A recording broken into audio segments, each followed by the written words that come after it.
Hey there, Boxcat from the future. Since the original intro was kind of messy, I decided to re-record it. This game was originally streamed in August of 2023. Though I still think it's a pretty fun one, so I decided to post it. But yeah, anyway, Duskbound is an indie game created by Nefferinthia for the 2023 Otome Jam on itch.io. It was and is to this day their very first finished visual novel, so if that intrigues you or the story intrigues you, go ahead and give them some love and download the game. Anyway, this is a 30 to 45 minute long game per playthrough. There's 5 endings plus a unlockable final ending, which I haven't gotten. Yeah.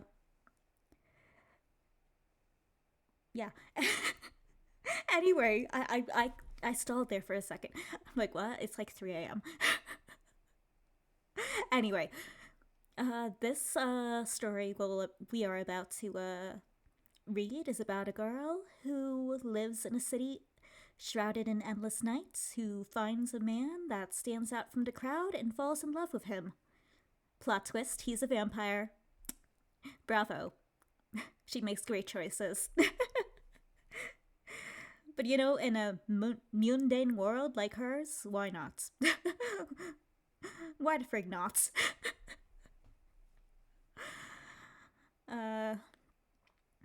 I will let you know there are some content warnings, such as quotes, possibly disturbing content including blood, violence, manipulation, death/murder, and dubious consent. So do be aware of that when watching or playing. If you do want to play, I only got 3 of the 5 endings here on this VOD. So if you do want to find the last 2 endings and play the game yourself, I will have the link to the itch.io game page in the description. And the game is free to download and available for Mac, Windows, and Linux. There, we did it, yay! Anyway, let's start the story. Go.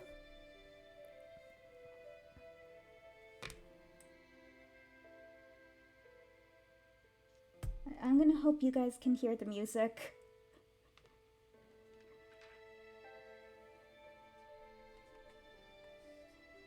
But if you can't, let me know. I'll see what I can do about it.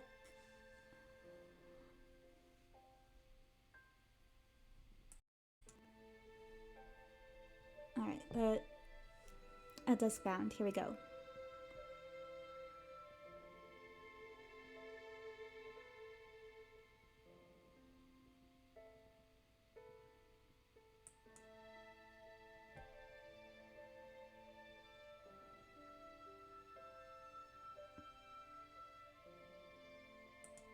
There we go. Alright. Game contains dark and unsettling themes and may not be suitable for everyone. Alright, we already saw the content warnings.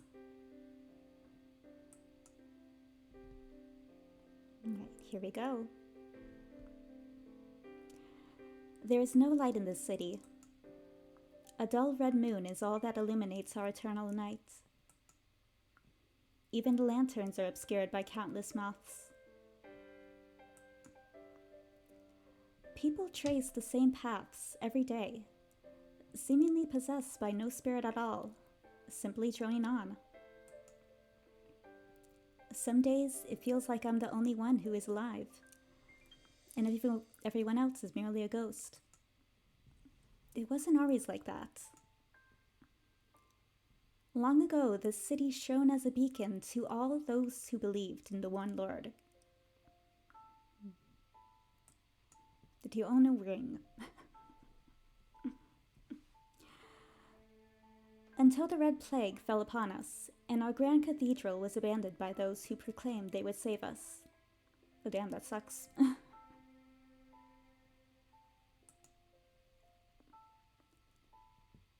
They took the light with them when they left the city.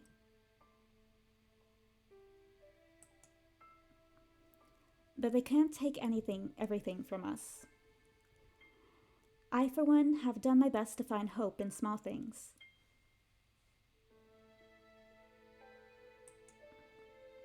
Like my meeting with him. There is no light in this city. But he is the sun. I don't know who he is, but I saw him one day ambling through the downtown square. His garments were impeccably tailored, and his hair framed his face in a way I had only seen in paintings.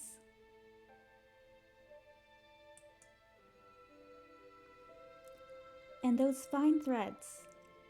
If he had stopped by my workshop, I would have surely remembered. Of course, I have seen attractive men in my life, but there is simply something different about him and that glint in his eyes.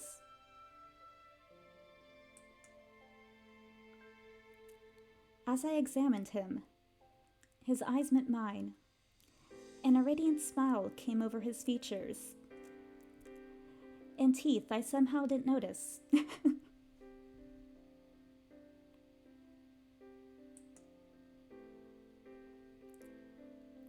The light behind his eyes shone so dazzlingly. I hadn't seen anyone in the city look like that in years. When it occurred to me that I was staring at him, I quickly averted my eyes. Excuse me. I love how our name is the Pale One.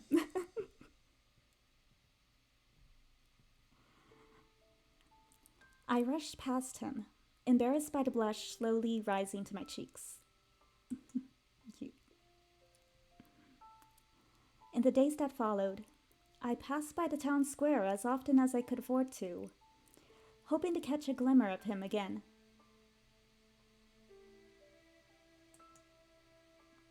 I had to confirm for myself that he was not an illusion. More than that, I had to confirm that the light I had found in his eyes was more than a fluke. The longer I went without seeing him, the more I became convinced that I had made it all up. That he was no different from the others, and that I was desperate for anything that would change the monotony of my dull days. But he was there again. And that same expression. I like the heartbeat sound.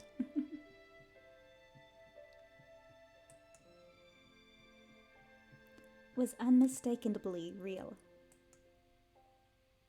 He was looking at me with those eyes and teeth. Eyes that made me forget about this dreary place, that sent me far away. Ever since then, I can't get him out of my head. More so, I couldn't let go. At first, I was content glancing at him every now and then. A gentle reminder that not all is dark and not all hope is lost. Oh, honey, you are so wrong. I'm so sorry.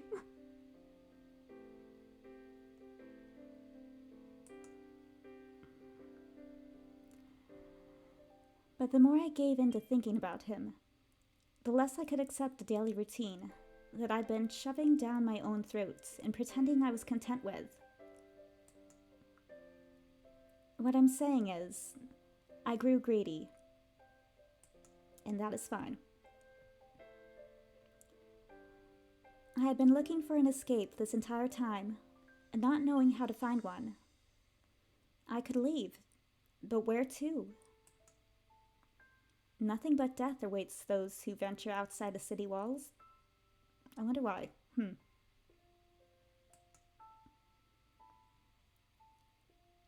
The only solace available to me might be in the arms of another. But I had never found anyone like that, fit to hold me.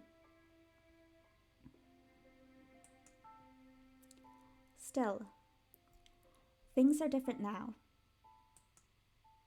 I have nothing to lose and everything to gain.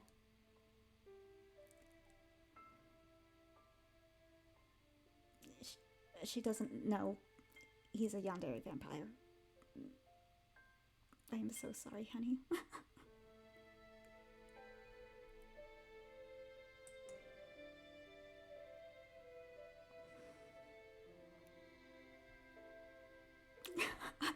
Knowing what kind of guy this guy she likes is, I feel so bad. All this hopeful talk she's giving. Like, oh my god.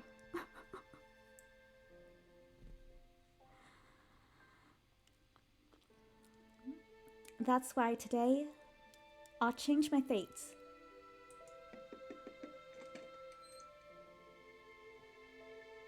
Telegram.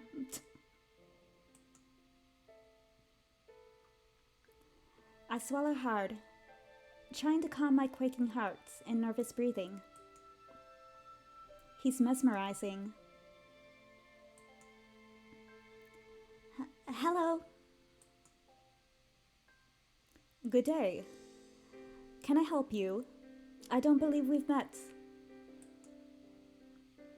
Oh, of course. Why would he remember me? The words I so carefully rehearsed failed to spill from my lips.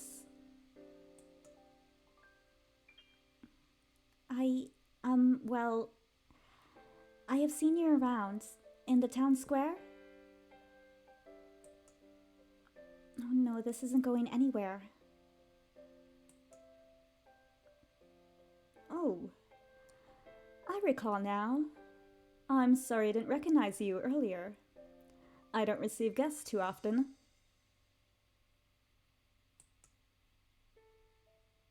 Please, come in. Why don't you join me for some tea? It's something of a hobby of mine. Growing plants and combining them into interesting flavor combinations. See, that would actually be kind of fun to do. Not gonna lie. I like tea.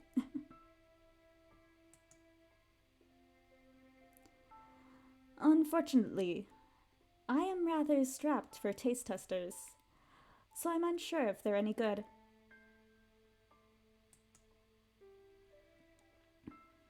My face flushes. He's being so kind. But why? I'm no more than a stranger plucked from the streets. Perhaps... Could it be? He sees the same light in my eyes that I see in his? A gentle warmth spreads throughout me, and I finally find it in me to meet his gaze. That sounds lovely. I must admit, I'm no connoisseur of tea, but I do enjoy a cup every now and then. With plenty of milk, preferably. You know, I've actually never had tea with milk. I've heard of it being done, obviously, but unless you count milk tea, like boba tea. But just like regular tea with a little bit of milk. I've never actually tried that.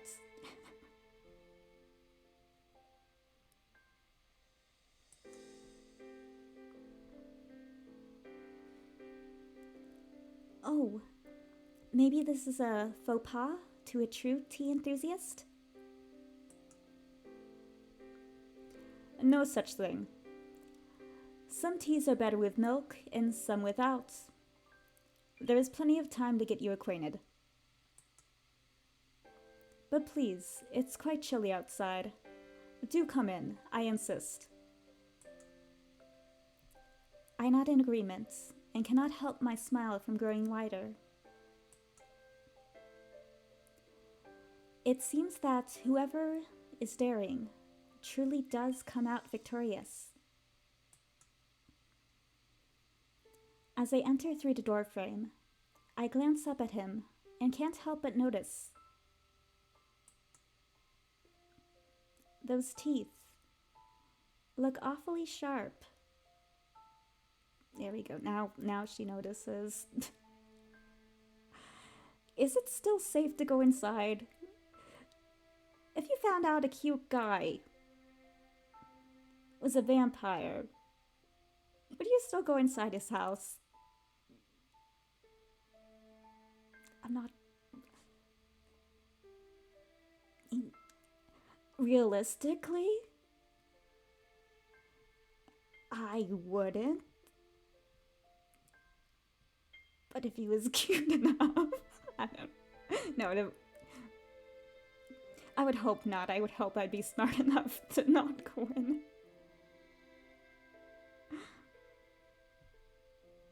Anyway.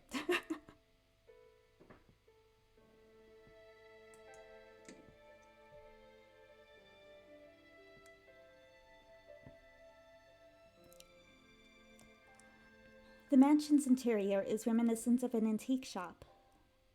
One that does not guarantee customers too often.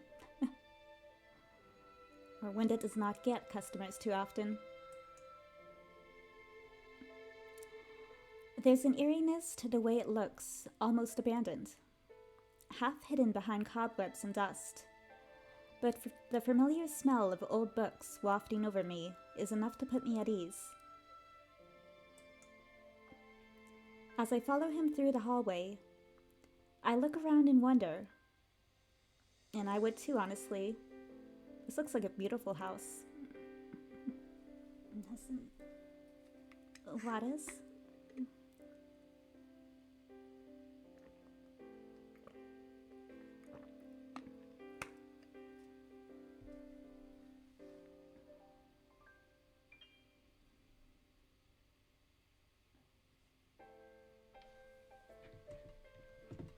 Let me see.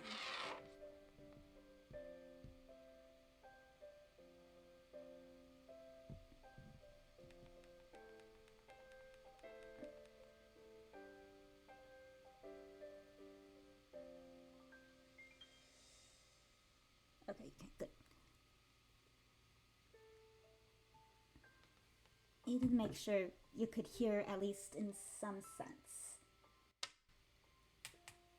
It seems you can. So, let's continue. As I follow him through the hallway, I look around and wonder. The walls are lined with portraits of women. All of them look different, but they bear a chilling resemblance to one another, and I just noticed that as well. White hair, us, white hair. White hair. White hair. Cobweb. You need a broom. Get up there.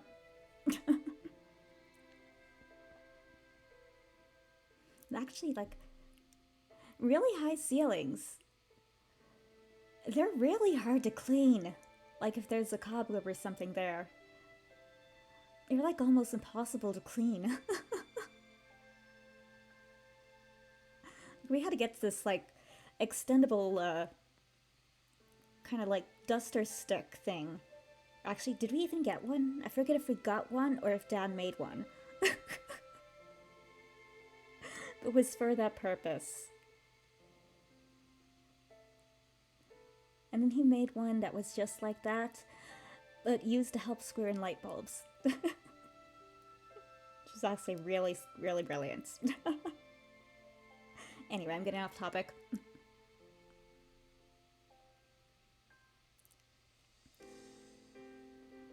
Yeah, white hair, I think he's gonna take us as his wife.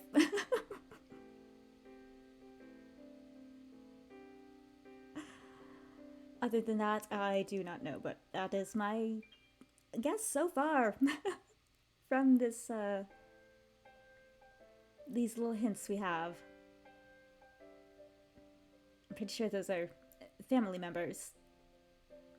Unless they're just pictures of random white-haired women. I'd be so messed up if they were pictures of, like, former victims of his. Like, he preys on white-haired women. And he puts a picture of them up every time he kills them. That would be so fucked up. Here I am making things like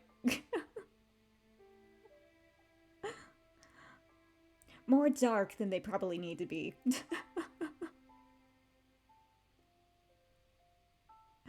Anyway, yes. The walls are lined with portraits of women. All of them look different, but they bear a chilling resemblance to one another. Some of them look expressionless, others sad or even anguished. Not one of them wears a smile. That's sad.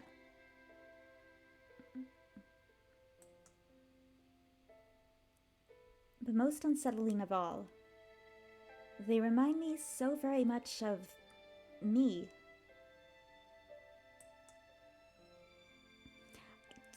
Let's ask.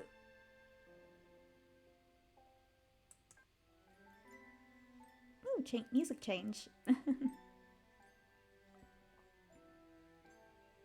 Anyway, music is... I like the music that they have here.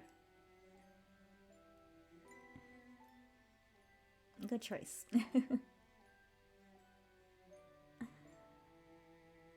What lovely portraits. The artistry is apparent, but I must say, they look so sullen. Might I ask the story of these paintings? He turns around slowly and purses his lips, as though he's unsure how to respond. After a drawn-out silence, I start. Oh, I'm sorry if I pried into something I shouldn't have. Oh my god, maybe they are former victims.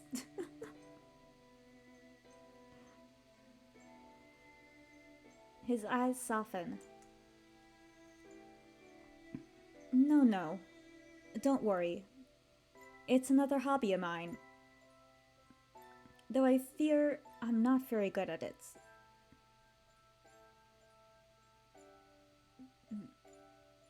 Am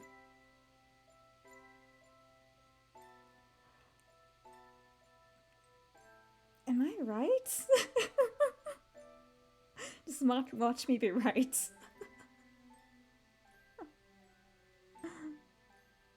Watch me be right, and he captures white-haired women's attentions, brings them to his home, or I guess lures them into his home with his beauty or whatever.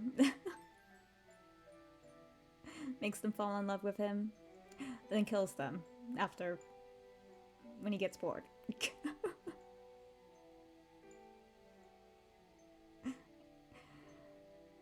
I think I watch too many crime shows.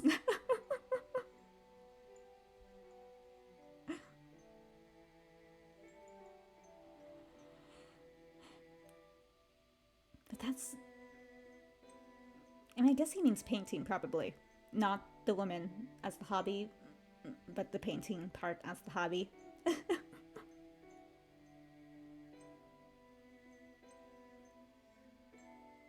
Or maybe he does. And he is a vampire, so he's probably lived a long time. And long enough to have multiple lovers. Anyway, yes.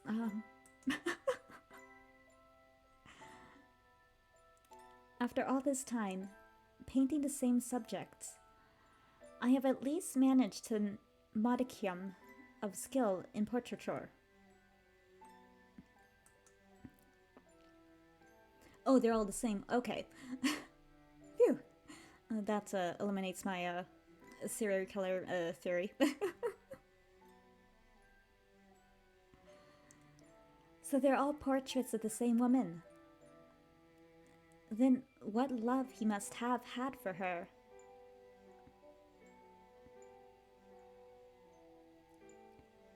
What if they're all us? And this is like some kind of a destiny kind of thing. Like he saw us in his dreams. Or something.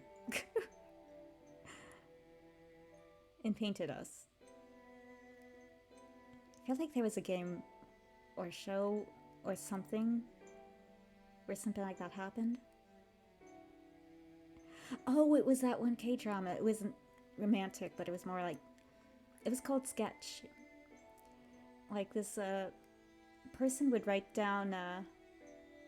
would draw, and those drawings would become... They're like told the future. They usually ended up being crime scenes. I still need to finish that. I need to find where I can watch it. The place I originally was watching it, I forget what it's called now.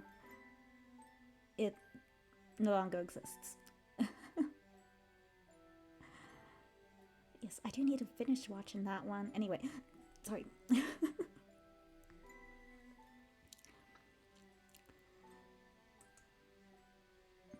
I feel a pang of jealousy within my guts as I picture him gazing at her intently, working to capture her likeness, stroke by stroke.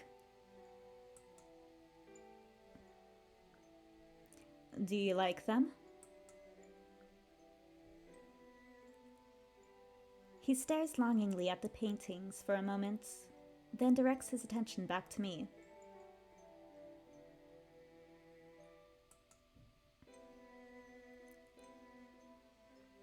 They're beautiful. Truly. I wouldn't say it if I didn't mean it.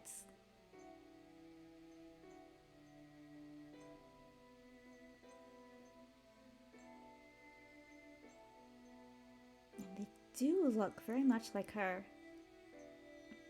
But older?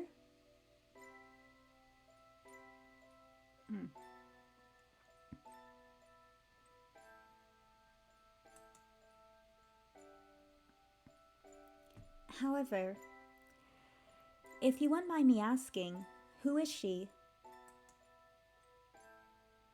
He chuckles, turning his gaze toward me. Oh, so it kind of is that kind of Destiny thing, like he felt a human. A white-haired human is born again and again, and he makes her his lover again and again. And yeah, this is like 2, 3, 4, maybe 5, 6 rebirth of us. Or more. Okay. I see.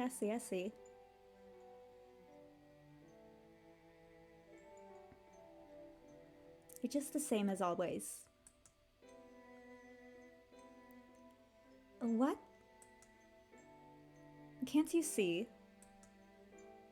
They're you. All of them are you. My beautiful pale one, shining like the moon in the night sky. How I would have loved to capture your smile. I can feel it. You can feel it too, don't you? You can feel the love tonight.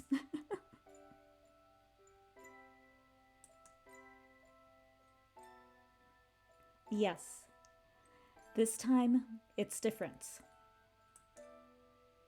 The miracle I have been waiting for. You're drawn to me this time. You've never looked at me like that. Scarlet eyes sparkling. That face. No pain, no fear. It makes me happy.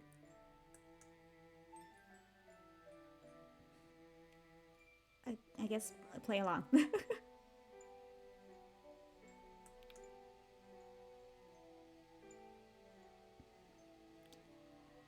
Conflicting emotions slosh around the pit of my stomach, causing me to fall silent. I don't know how these paintings could possibly be me, but how could I not feel flattered by such words? Our meeting in the town square must have made quite an impact on him after all. It seems he was simply afraid of overwhelming me. He's odd. But perhaps it's precisely that which has me charmed. I can't deny the connection I feel toward him. Seems like something more than a whim. Something is set alight in the air between us when our eyes meet. Something that has always been there in my dreams, just out of reach. But he's here now, and he's real. And he feels it too. Who am I to scoff at that? When I am the only one who could possibly understand. Wait, did he say that? Oh, he did, yeah. He would compare me to the moon?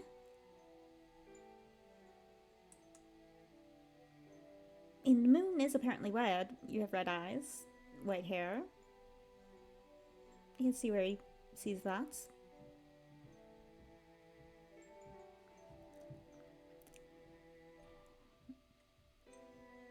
It's embarrassing to admit, but ever since I first laid eyes on you in the town square, you have been like the sun to me. You shine in those dreary days of dullness, reminding... Oh, do anything. Sorry. Alright, anyway, let's try that again.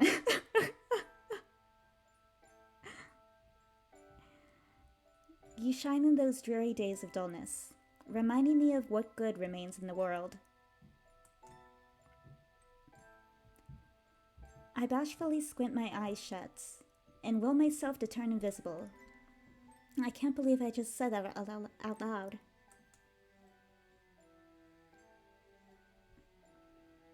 If only you knew, my dear pale one. We really called the pale one.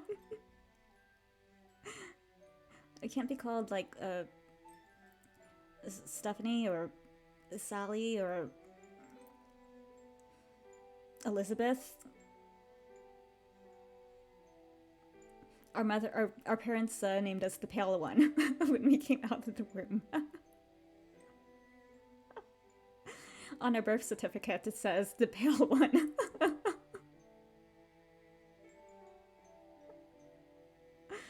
Oh. If only you knew, my dear pale one. My rays of light can only reach their true magnificence when reflected by the moon.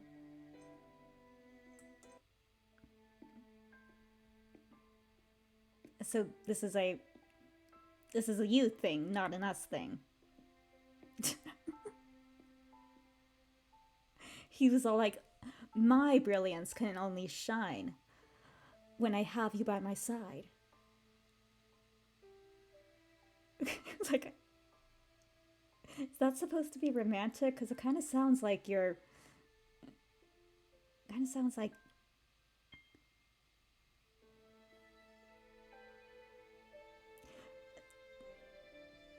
This doesn't sound like a great relationship.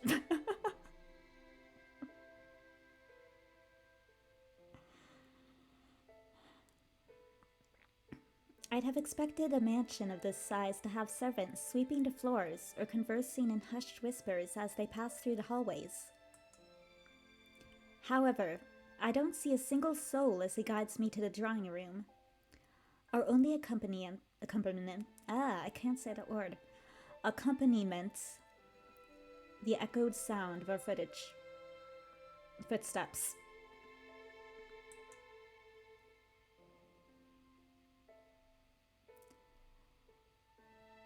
The more I see of his residence, the more I'm reminded of a ruin. A tomb where some nobleman lies buried beneath piles of luxuries he no longer has use for. A deep sense of loneliness seeps out of every wall, threatening to suffocate me. I wonder how he feels, wandering through these halls all alone. But he's not alone anymore.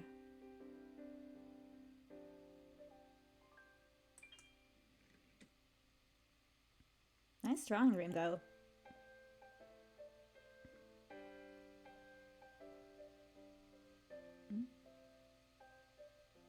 Oh, he really does have portraits of us, apparently, all over his house.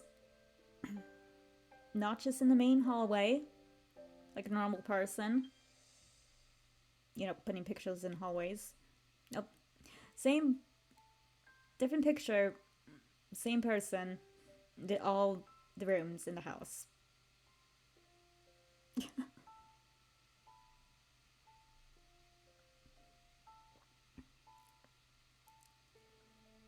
Here we are. Please have a seat. I'll be right back.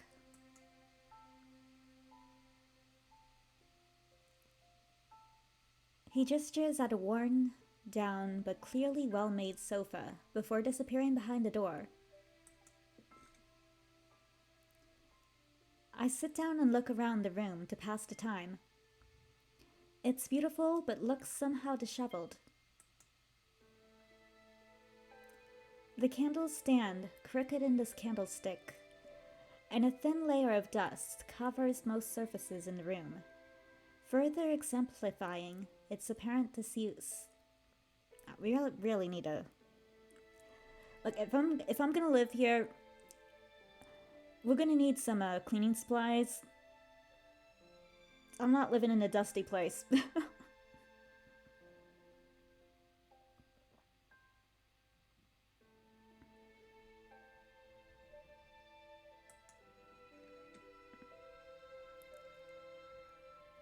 He steps back inside, a silver tray held delicately in his hand. I hope I didn't keep you waiting too long. Not at all. He swiftly places down 2 elegant teacups on the table, their aromatic steam breathing life into the stillness of the room. The sight of the lace doilies' pristine white color makes a slight worry creep up my back. I must not spill the tea.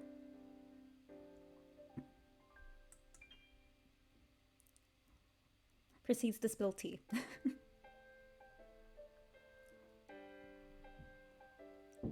Steadying my hand, I lift a teacup and bring it to my lips. The tea ripples as I blow on it gently. Of course, it is entirely too hot to drink. This is merely a practice run. Perhaps a few minutes of conversation should have it ready.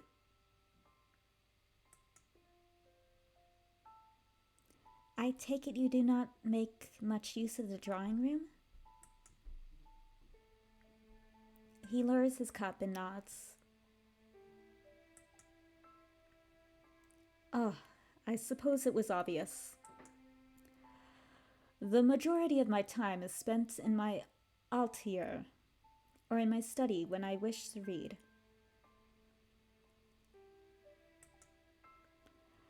As you can likely tell by now, this place is far too spacious for me alone. Still, as long as I live in this dreaded city, I can't bring myself to abandon my family home, even if little remains of those who once called it so. Perhaps especially so because of that.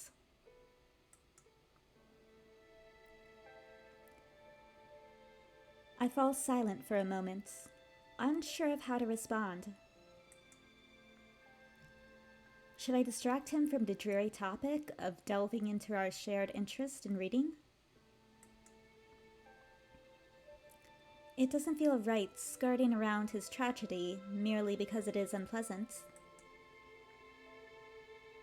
Was it the Red Plague? My sister and I lost our parents and baby brother. It must be hard not having anyone. I did not mean to make you pity me. Death might be a consolation compared to wandering around this ghost of a city. He did not take our, Look at his eyes. Completely blank.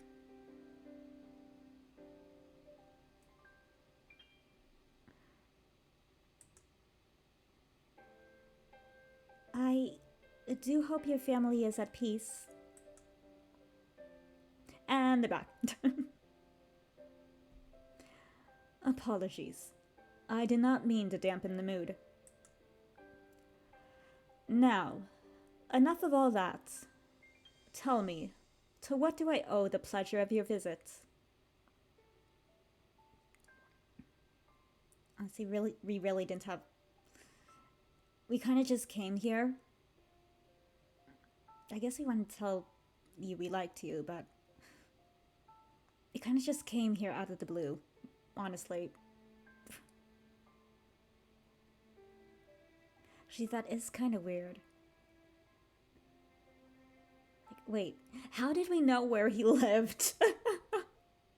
How did we know where he lived? I didn't even think about that till now. Did we stalk him and find out where he lived? Oh God.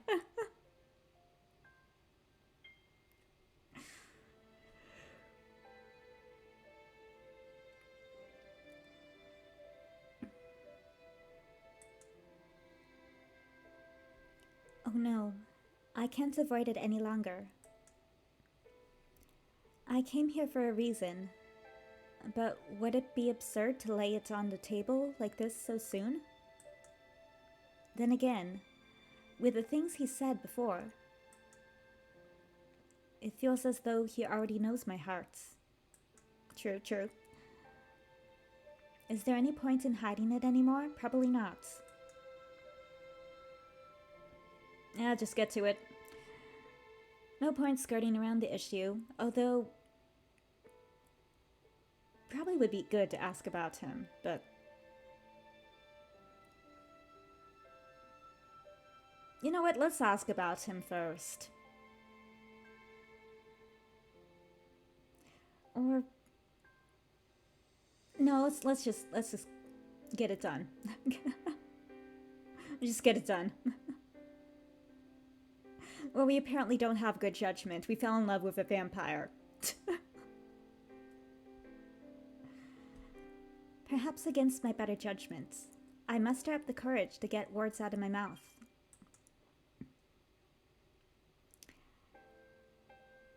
I'm about to say something insolent and rash. Will you forgive me?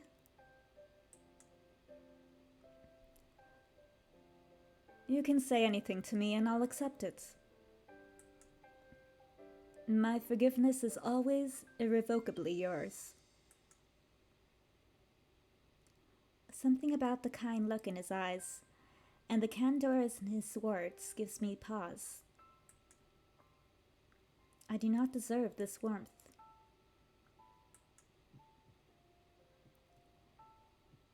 The reason I came here today is because I cannot forget about you. I simply cannot let you go. Ever since the eternal night fell, everyone in this city has been lost. They aren't alive. They're only puppets acting out some play long after the audience has left. That's an interesting way of putting it. I too was lost. But when I looked into your eyes for the first time, I felt found. You aren't like them. You're the only person in this world who feels real. Ironic. It's like, for real?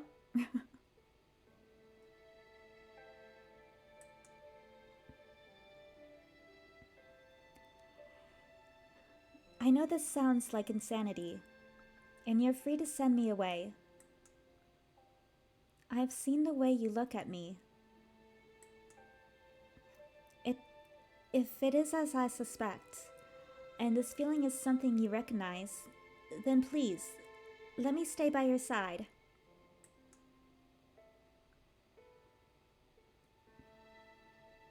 My heart pounds against my chest, but I feel relieved to finally speak aloud the feelings I held inside, no matter what comes next.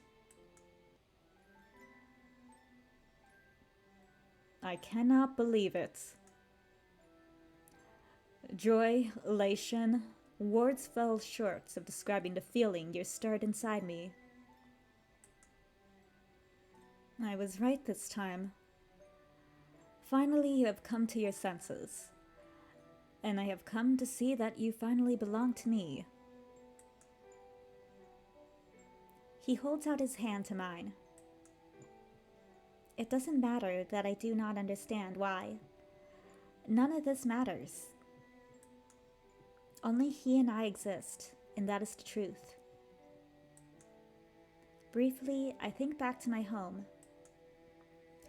to my workshop, where I make the same dreamless robes day after day until my hands can remember the steps better than I can remember the faces of my parents. To my sister who, try as she may to suppress it, holds that quiet resentment in her gaze as she looks at me. Why was I the one who lived and not my precious brother? And now I can leave it all behind. None of those ties have me bind, as long as I have another thread to hold on to.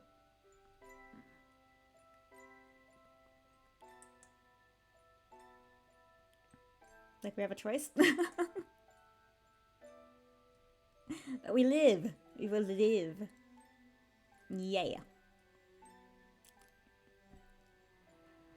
This eternal night exists because we cannot fulfill our roles without one another. You understand, don't you? Your purity is mine and mine alone to corrupt. How romantic.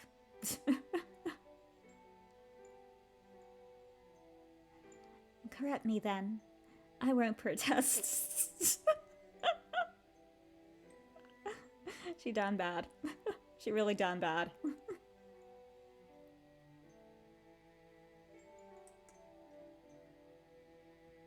I'll make sure to savor it slowly. I think he might be dangerous. Yeah. You said he'll corrupt you. I think he's dangerous. This might be entirely warped. A choice born out of desperation. But right now, that thought doesn't reach my heart. All of this makes sense. No, it has to make sense. If it doesn't, the red moon has hollowed us all out, and I don't know how much longer I could have taken it before I would have ended up like them. It's better to go out in a blaze than to be ground into dust. I kind of like that phrase.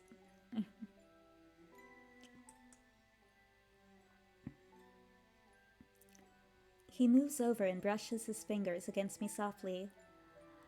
running them first along my cheeks, then over my lips and down my neck. Every touch sends a spark that alleviates my loneliness just a little more. Bit by bit, he caresses every inch of my exposed skin, making me tremble.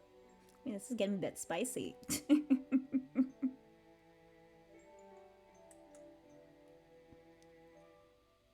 His breath tickles my ear as he whispers. Wait, what? Hold up, hold up, hold up, hold up! Hold up. Pause. Pause. Pause. Pause. Pause. I thought you wanted us as your lover. Not as your dinner.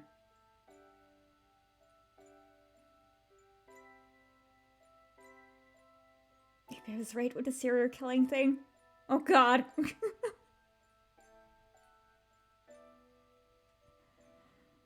I want to rip you open. If only I could live inside you. But don't worry. I'll make sure no harm befalls you, my love. Okay. So it was, metaphorical. Okay, that's still disturbing, but a little better.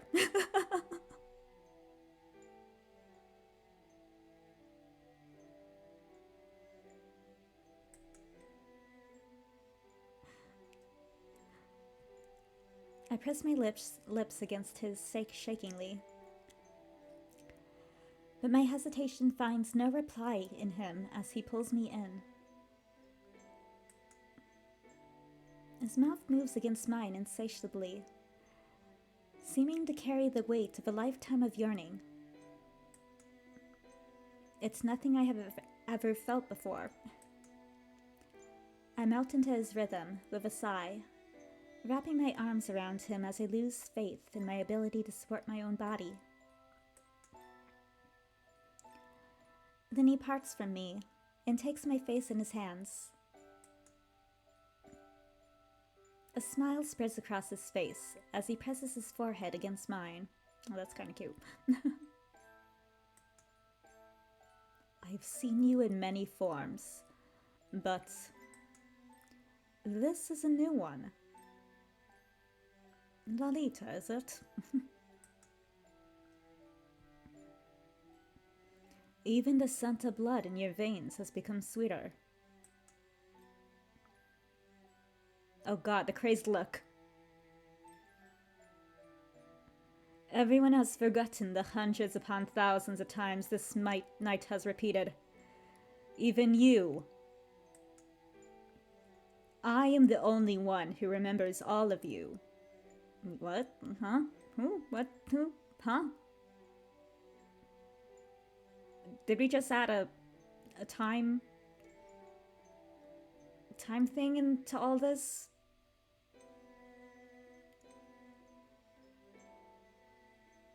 Time loop? Are we adding time loops into the story now? Or am I mistaken? Now that'd be a plot twist. Hello, Silvercloak.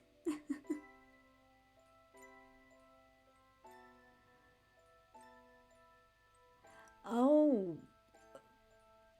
Well, don't spoil me. I have no idea what's going on with Ortho. I'm guessing this is something that happened in the JP updates.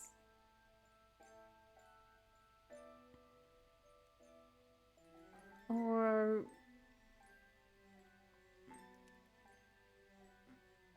Oh, chapter 6. Oh, okay. Yeah. Oh, yeah, okay.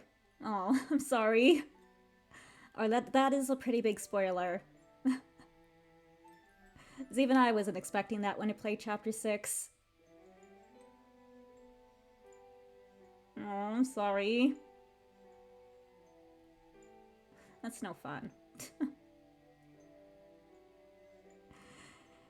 It's for reasons like that I try to stay away from twist contents, like on like the forums and even some of the Twitter stuff. I try to not notice as much as I can. That way I can be surprised when I actually get to play it.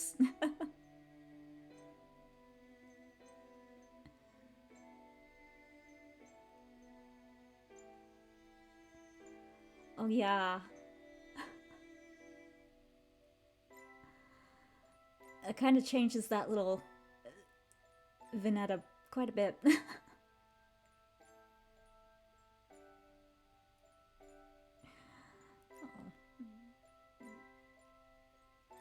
I mean, he did want... Oh. Baby was mistaken. But Baby was hurting. But he had good intentions.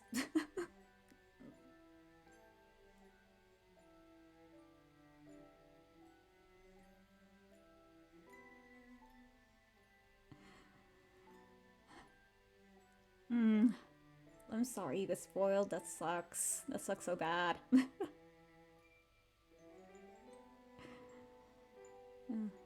Spoiled with minor chapter 7 things.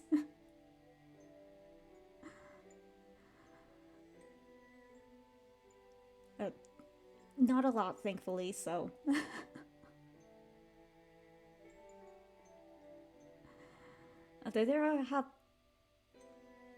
I hate when you're behind on a game. When there's like JP version and an English version, but one's behind the other. Because then it's hard not to get spoiled. Yeah, that's like everyone's... it's like you can't escape from long-haired Lilia. And so seeing long-haired Lilia, it's like, okay, something happens there. I would have rather been surprised about that, but I guess that's his life.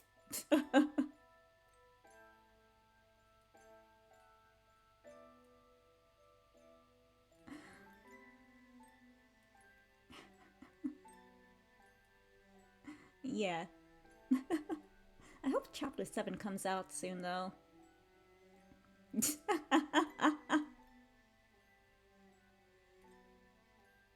Went from Xiao to Venti.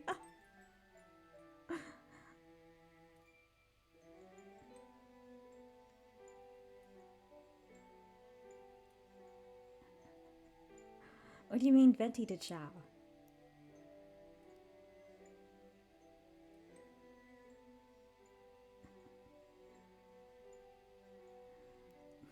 Mask. He's Batman.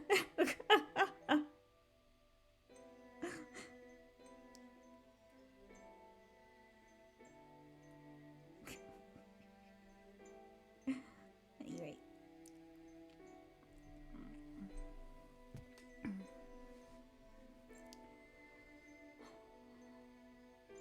I am the only one who remembers all of you. That is why. I'm the only one who can have you. We got a crazy vampire here. So, like, yeah. He's Yandere-ish. He's kind of crazy. He has pictures of white-haired women all over his house.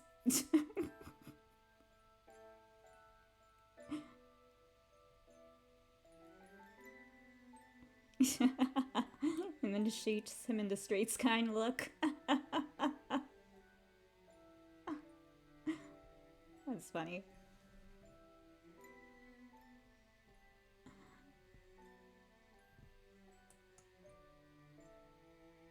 You're mine.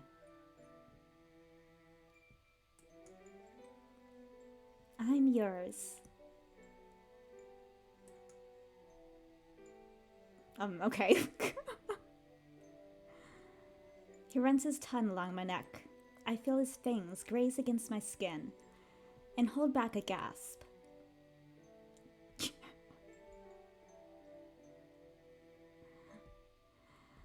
honestly, I've only read a couple fanfics from Tumblr.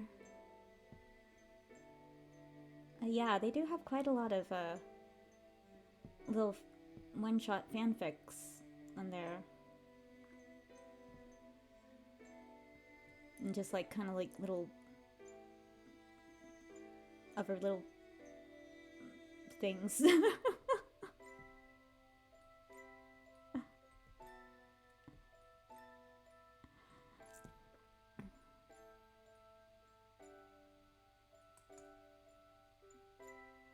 So it's true.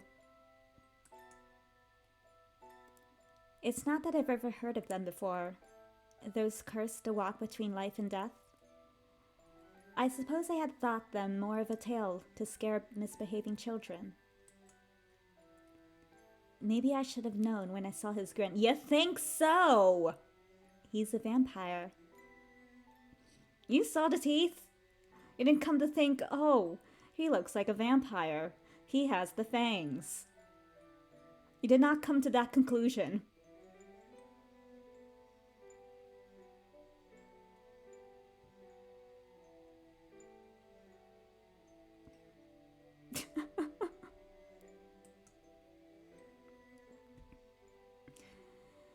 If you offer me your blood, the eternal night will come to a final end.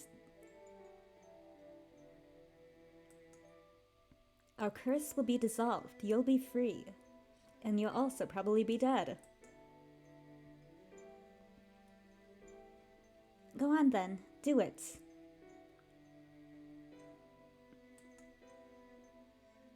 But freedom can be a terrifying thing. I'll have you, won't I? Unable to stay away from him now that I have his taste, I kiss him again. A sweet peace falls over us as we desperately try to fill the gaps between our physical forms. My dearest pale one. I love how her name is the pale one.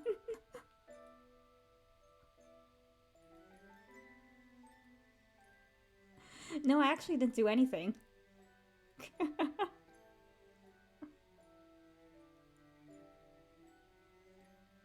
Yeah, I mean, part of the trigger warnings in it was dubious consent. Yes, there's...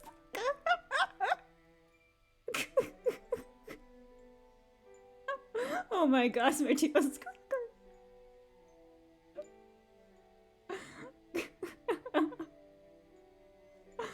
Oh gosh.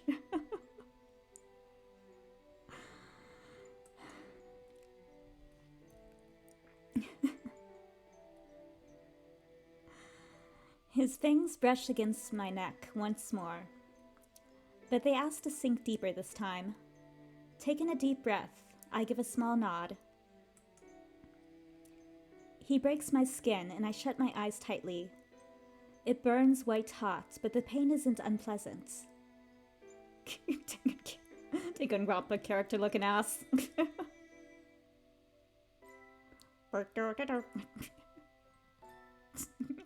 Jar from Undertale looking ass.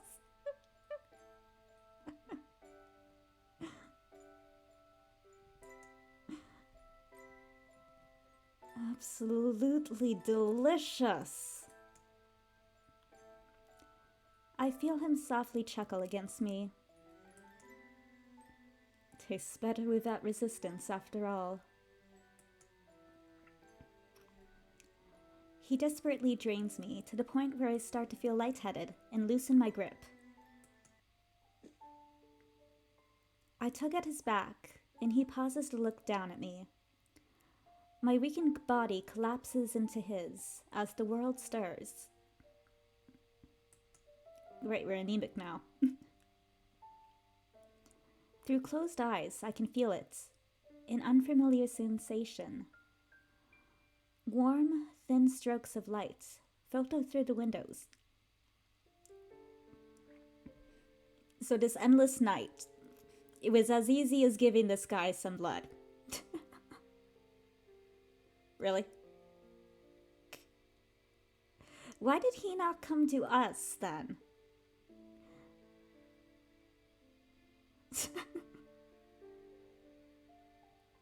Whatever. Yay, sun, finally!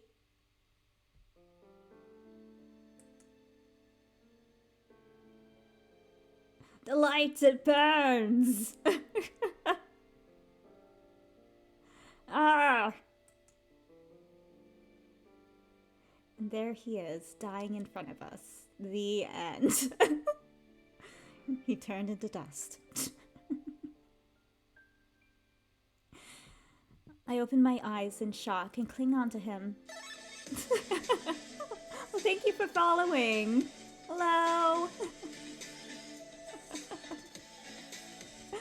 Aw, thank you for the follow.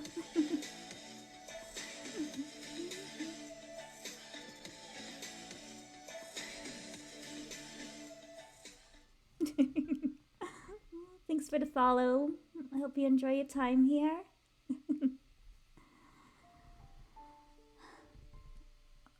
I wonder if he actually will die. That would be kind of sad.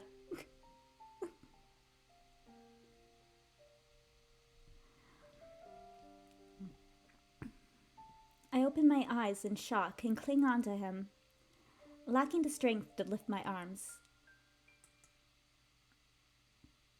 It seems my curse does not end here. Oh, thank you! Yeah, this is a Yandere indie game, or kind of like a gothic horror indie game with a Yandere vampire. This is the Yandere vampire. I chose all the answers that were didn't go against anything he wanted, so he's not showing much yanderiness. Although he did say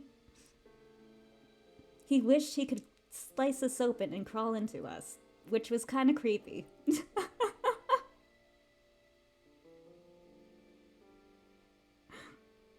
But other than that, he hasn't really exhibited much yandere in this route.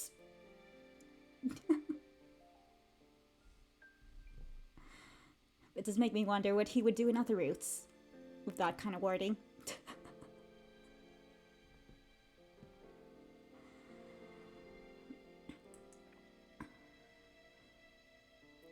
What? No, wait! He slowly raises a limp hand toward me. Yes, red flag. Red flags. My moon. He hacks and coughs, with features scrunched in anguish as flames clutch at his back. Close the blinds! Close the blinds! He can still live. Just inside this house, alone. I mean, we could move in, but technically he can still live. We just need to close the blinds.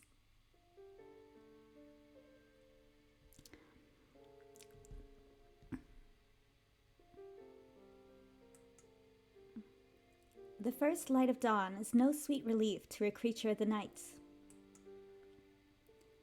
How could he not have known? Or did he know? Do I detect the faintest trace of a smile amidst all the plain? Or is it merely a trick of the light? The crackling noise makes me wince as a horrible stench emerges from his charred and twisted skin.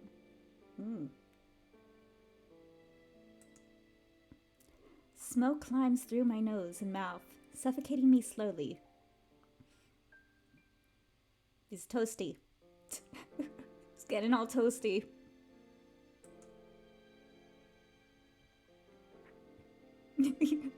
Yes, good ending. This is the good ending.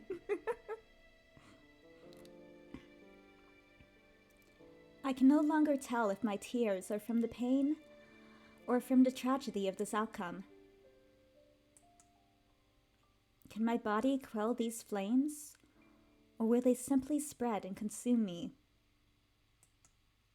Is there anything I can do? You can close the blinds.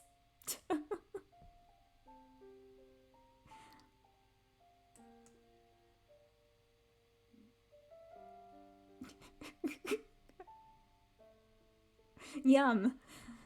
Toasted vampire.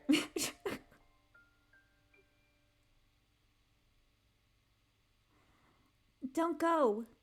You can't. No, please. You can't leave me behind. What am I supposed to do without you?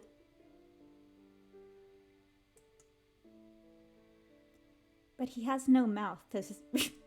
Sorry. But he has no mouth to respond to me with. Roasted bats.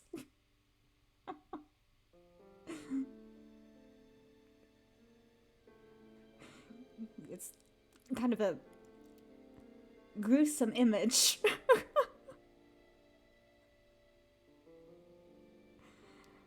You really image it.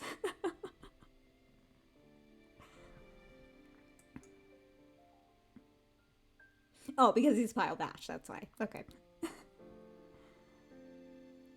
Before me lies nothing but a pile of ash.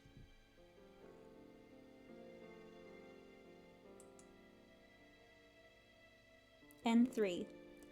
Unfit to meet the light of day. Consume and become the alpha vampire.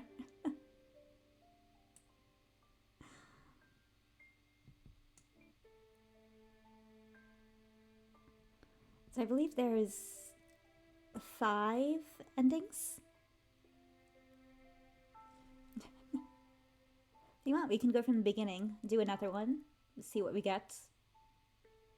It would be a little more, this time around, let's be a little more reluctance.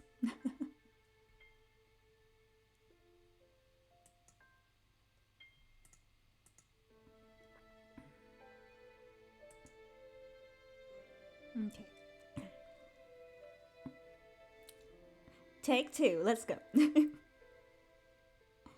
There is no light in this city. A dull red moon is all that illuminates our eternal nights. Even the lanterns are obscured by countless moths. People trace the same paths every day, seemingly possessed by no spirit at all, simply droning on. Some days it feels like I am the only one who is alive, and everyone else is merely a ghost. It wasn't always like that. Long ago, this city shone as a beacon to all those who believe in the one Lord.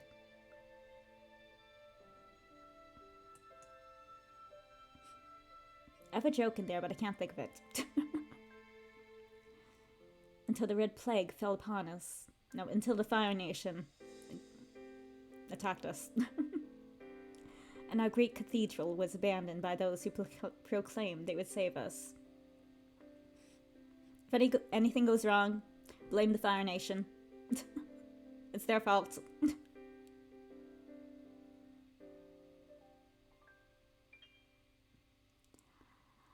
Oh, I thought I heard they released a graphic novel. I didn't know it's left off where the finale did. Though. Oh yeah, I bet they did.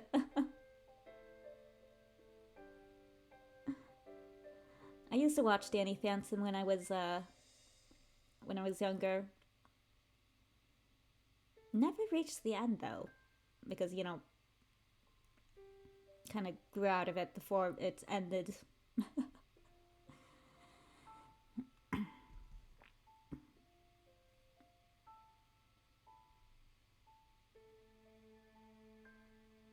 Oh my god. A poor child.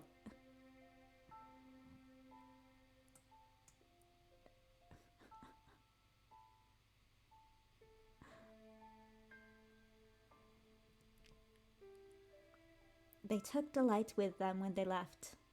The Fire Nation did.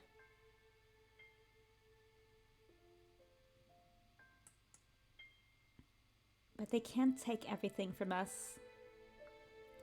I, for one, have done my best to find hope in small things. Like my meeting with him.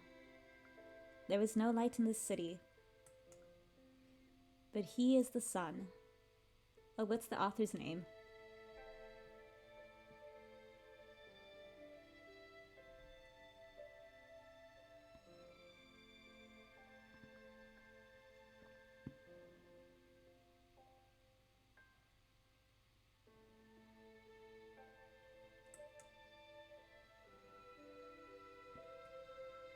don't know who he is, but I saw him one day ambling through the downtown streets. Town square. His garments impeccably tailored, and his hair framed his face in a way I had seen in paintings. And those fine threads. If he had stopped by my workshop, I would have surely remembered. Of course, I have seen attractive men in my life, but there is simply something different about him, and the glint in his eyes. He thrives in this night. As I examined him, his eyes met mine, and a radiant smile came over his features. The light behind his eyes shone so dazzlingly. I hadn't seen anyone in the city look like that in years. When it occurred to me that I was staring at him, I quickly averted my eyes. Excuse me. I rushed past him, embarrassed by the blush slowly rising to my cheeks. And in the days that followed, I passed by the town square as often as I could, hoping to catch a glimmer of him. I had to confirm to myself that he was real. More than that, I had to confirm that the light that I had found in his eyes was more than a fluke.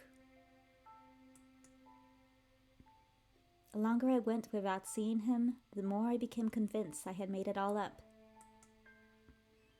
That he was no different from the others, and that I was desperate for anything that would change the monotony of my dull days. Yes, his dazzling eyes were only outshone by the frightening obsession behind them. For real though, for real.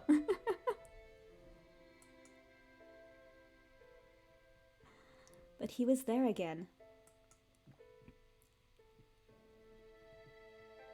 Yeah, they kinda, yeah. We're desperate, more or less. So the one guy with some enthusiasm in him, even though he's kinda obviously a vampire, like, I mean, look at the teeth. We fall for him. And him for us because he likes white-haired women. For his one true love, or whatever. I mean, it works out, but it's not... I wouldn't say it's ideal. He's a 10, but he's also a walking flag.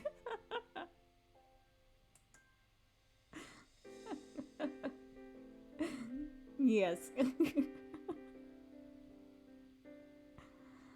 That same expression was unmistakably real.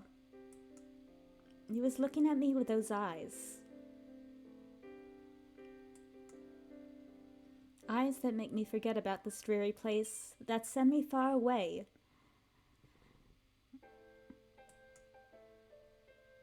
Ever since then, I couldn't get him out of my mind. More so, I couldn't let go. I think he just hypnotized us into put a spell on us. Like an enchantment kind of thing. At first I was content glancing at him every now and then. A gentle reminder that not all is dark and not all hope is lost, except for all hope is lost because he's a vampire and he would probably eat us at some point if he didn't burn into the lights.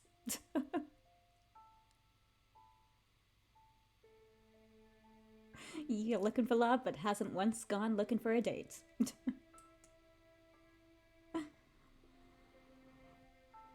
But the more I gave in to thinking about him, the less I could accept the daily routine I'd been shoving down my own throat and pretending I was content with.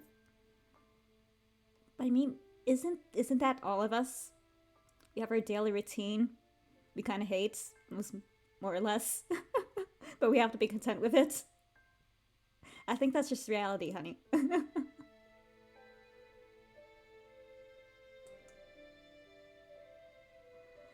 What I'm saying is I grew greedy. I've been looking for an escape this entire time, not knowing how to find one.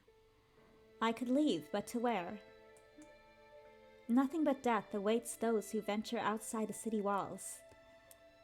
You grew delusional. Yes, we grew delusional. To put it bluntly.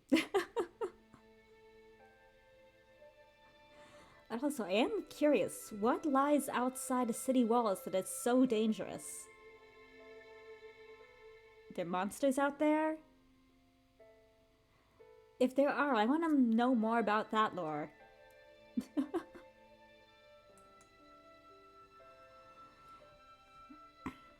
Probably more no, possibly.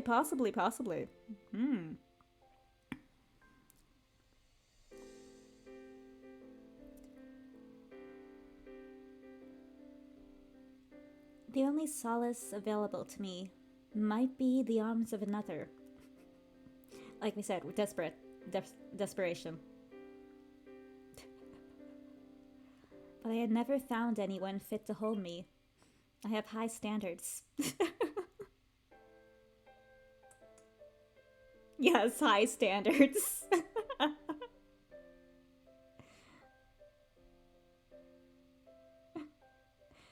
Still, things are different now. I have nothing to lose and everything to gain. That's why today I'm going to change my fate. Indeed you will. But I can't say it's for the better.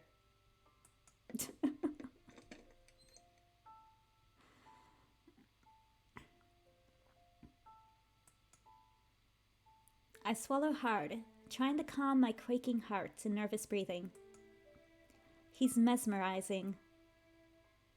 He does have glorious hair. Hello. Good day, can I help you?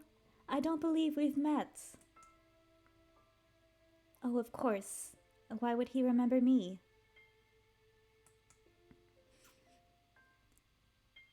The words I so carefully rehearsed failed to spill from my lips.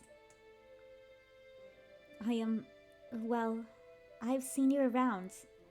In the town square? Oh no, this isn't going anywhere. Oh, I recall now? I'm sorry I didn't recognize you earlier. I don't receive guests too often. I'm kind of a shut-in, you call it. But please, come in. Why don't you join me for some tea? It's something of a hobby of mine, growing plants and combining them into interesting flavor combinations.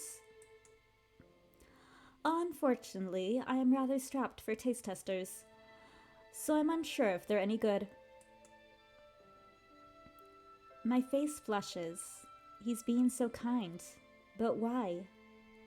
I'm no more than a stranger plucked from the streets. So I asked this earlier, but how did we find his house?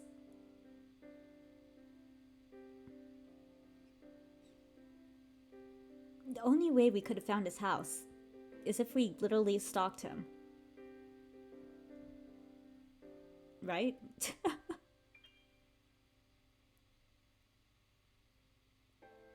Yeah, I'm thinking that too. I'm thinking that too. A match made in heaven. Or hell?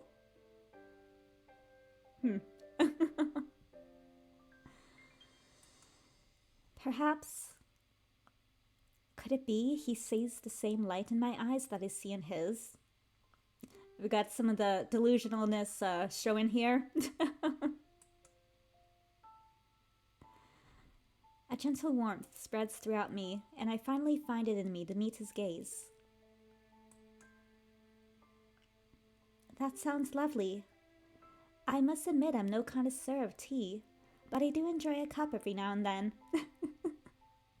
There's something there, but I doubt it's light.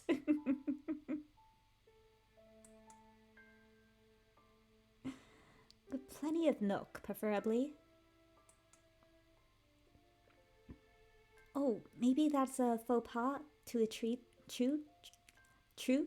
tea enthusiast? No such thing. Kinda is a little bit, but honestly, I'm not much better, so can't really talk.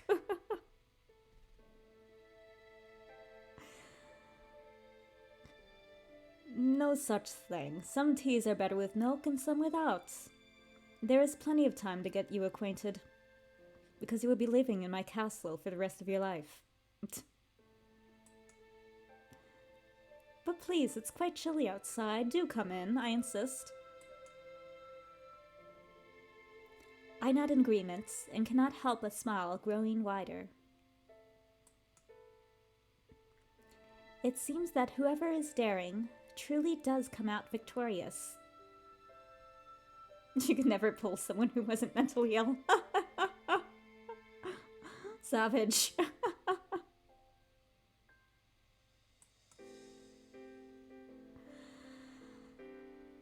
As I enter through the door frame, I glance up at him and can't help but notice.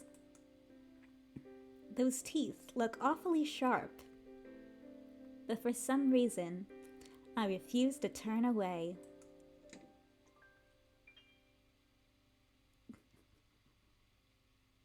We have horrible decision-making skills.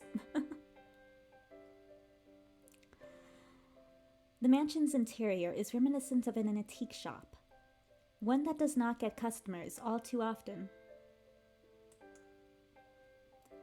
There's an eeriness to the way it looks almost abandoned.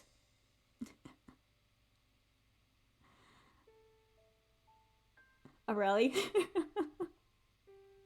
But do they point?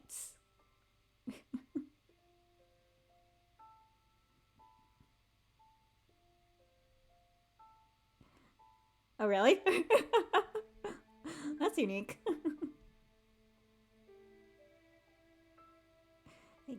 Easy Halloween costume. You don't need plastic teeth. Just need the cape and the makeup.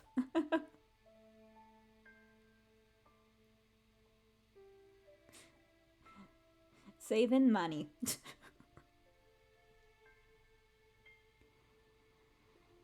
There's an eeriness to the way it looks almost abandoned. And that's not a little flag there.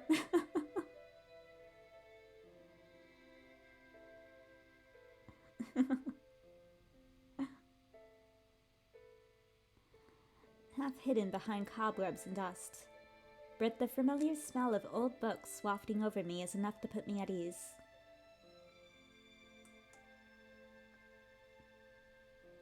As I follow him through the hallway, I look around and wonder. The walls are lined with portraits of women.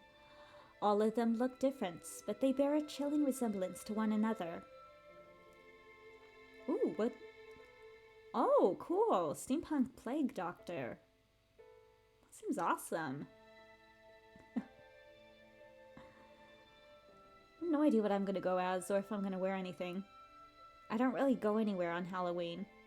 Honestly, I kind of just stay by the door and give out candy, or if someone else is doing that, I sit downstairs and watch movies.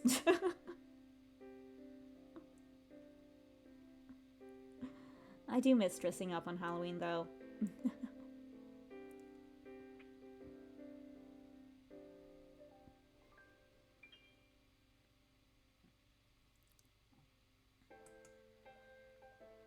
Some of them look expressionless, others sad or even anguished. Not one of them wears a smile. But most unsettling of all, they remind me so very much of me. So when I first playthrough, I had a theory that he was actually a serial killer who preyed on white-haired women, and these were photos of his victims.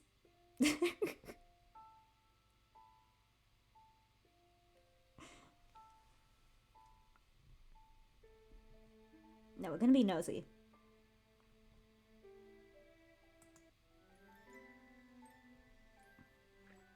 What lovely portraits. The artistry is apparent, but I must say they look so sullen. Might I ask the story of these paintings? He turns around slowly and purses his lips, as though he's unsure how to respond. After a drawn-out silence, I start. Oh, I'm sorry if I pried into something I shouldn't have. His eyes soften. No, don't worry. It's another hobby of mine. Though I fear I'm not very good at it.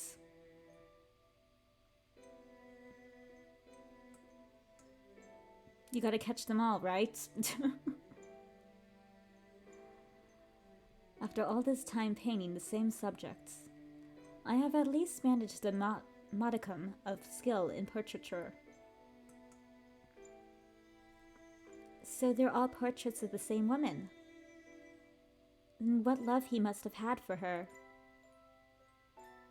And by love, I mean obsession. I feel a pang of jealousy within my guts as I picture him gazing at her intently, working to capture her likeness, stroke by stroke.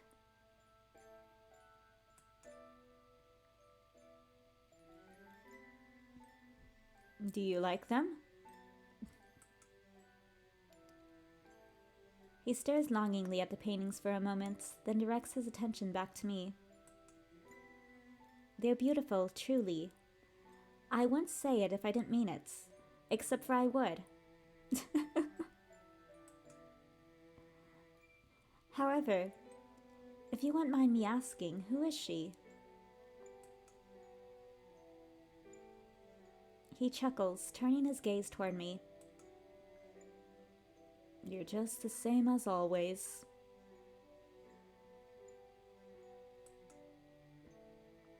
What? Can't you see? Yes, flag number 2 and flag number 3. They're you. All of them are you.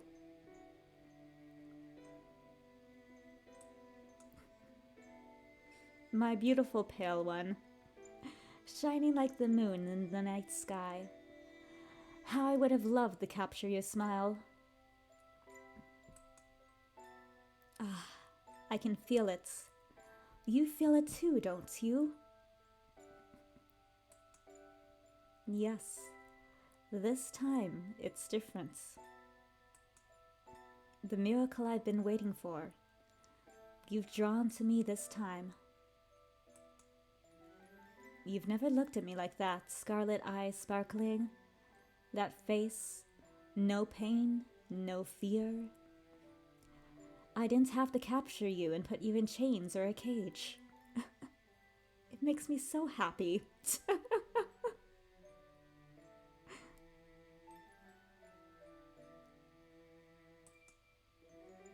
Yeah, let's be smart this time and let's panic. I mean, maybe not smart, but I want to see how much of a bad end we can get. How yandere can you get? I don't know what you're going on about. I can't deny that these portraits do bear some resemblance to me, but we haven't met, and I'm certainly not say for any portraits. And I've certainly never sat for any of these portraits. No. No. Just when I thought that things had changed. Was it this time? Was it something I said? Red flag number 4.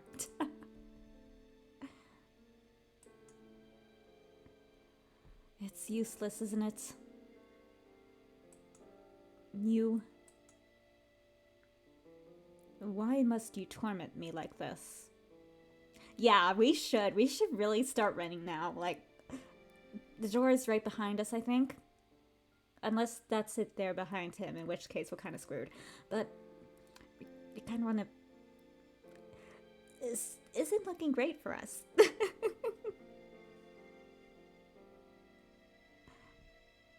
Why must you torment me like this? The light I saw in him left his eyes completely in that moment. A cold shell remained, leaving me to wonder which one was the real him. Mostly this one? Resident Evil style. So I say just run until you find a window, break it, jump out. If you can't get to the door, use the window.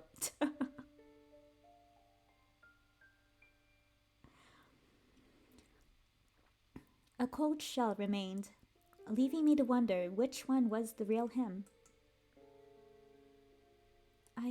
I'm sorry, but I'm afraid I have to leave. I take a step back towards the front door, but he grips my wrist with a terrifying strength. I'm afraid I can't let you do that.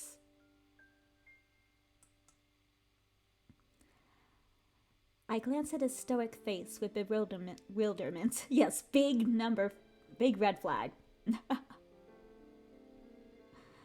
I can't let you do that. You would not leave this place. Kick him in the balls. I got something for that. Perfect.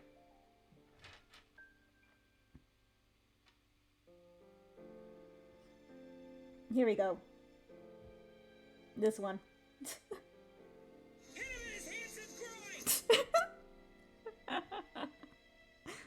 That.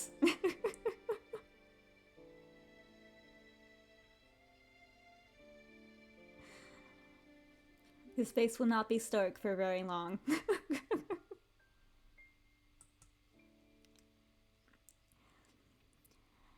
got a bad feeling about this. I do too.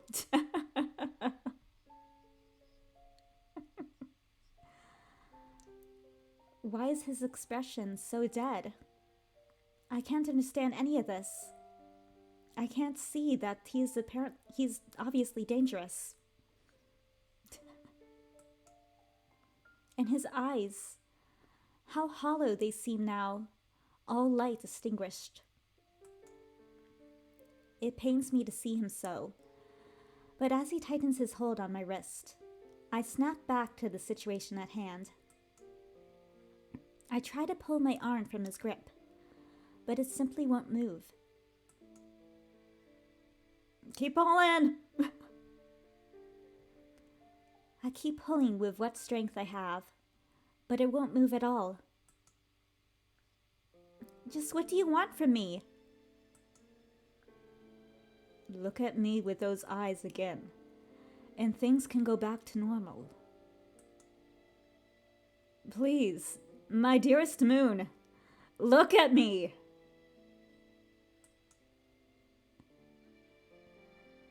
I know what he wants now, but I'm terrified.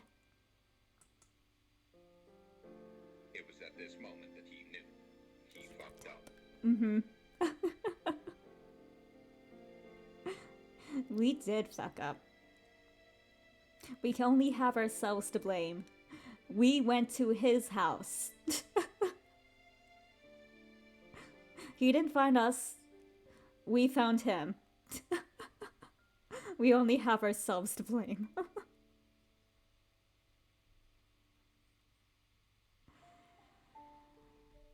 How can my eyes fill with love when he has lost the very thing that pulled me in? You only liked his eyes. Wow. Great. You wanted a relationship based on that? Hello, Choco. Hello. I know, right? So shallow. Your eyes don't bright anymore, so, you know, I'm gonna ditch ya. I wanna leave. Bye. We got a Yandere Vampire here. We picked the bad route.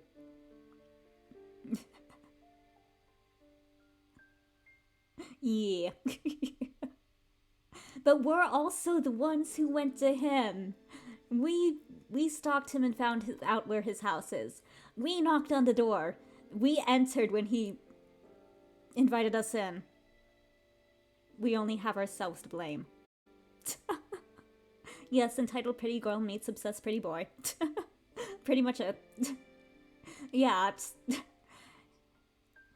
it's diabolic lovers with only one guy and Light's version.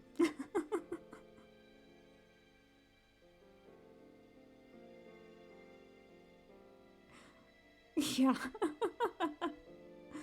Double standards.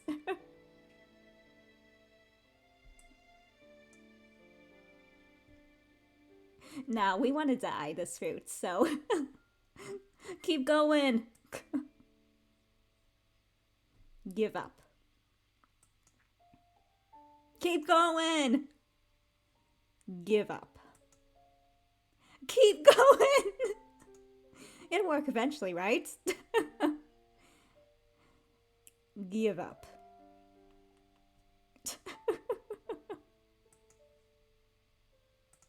I wonder how many times I can do this.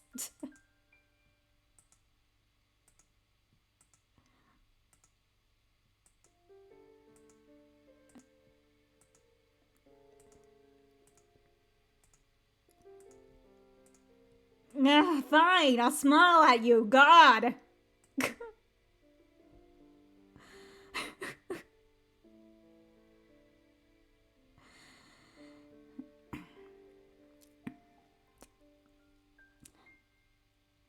I muster my best attempt at a smile, but it feels lopsided and wrong at best.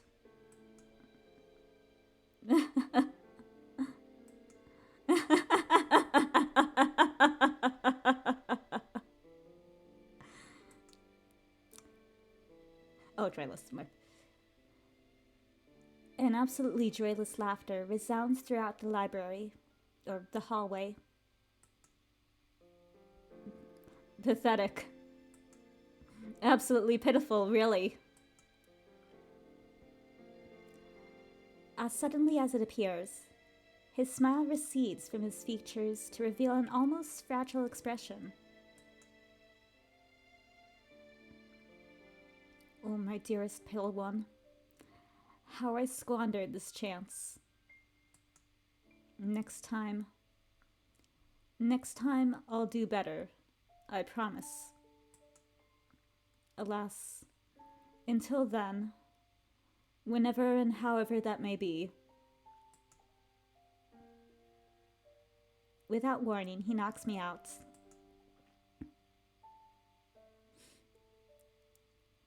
There's no way to know how much time has passed once I regain consciousness. Oh my god, I was actually right! He does paint his victims, technically. They were technically... He is kind of sort of serial killer who paints his victims and puts them on his walls. Kind of sort of. Yeah, reincarnation. He finds us again and again and again and again.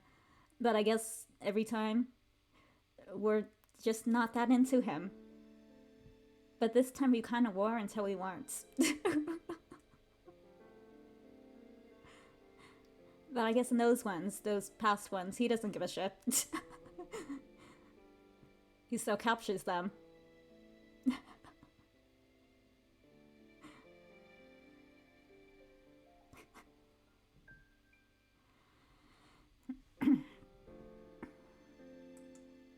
I slowly open my eyes, and a wave of panic washes over me as I realize I am tied to a chair.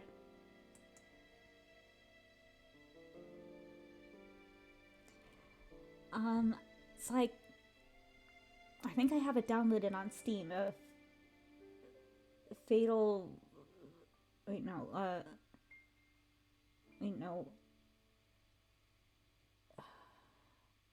I know the one you're talking about.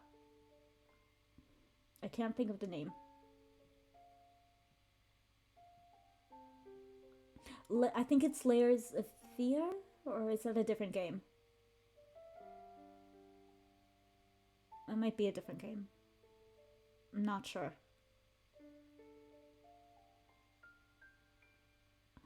Huh. Oh, it is? Okay. Yeah. I have that one downloaded on Steam. We can play that around Halloween.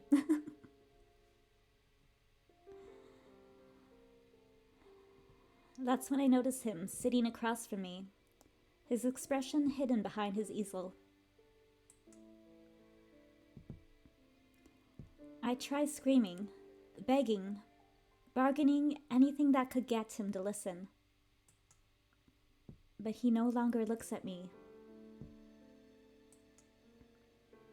He simply stares off into some impossibly far distance, somewhere I can't reach, and probably somewhere he can't reach either.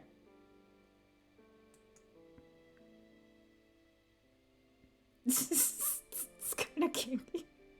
I should have read the good end. I mean, he was licking her neck and all that shit. Caressing our face. We were losing our ability to stand. It was getting a little spicy.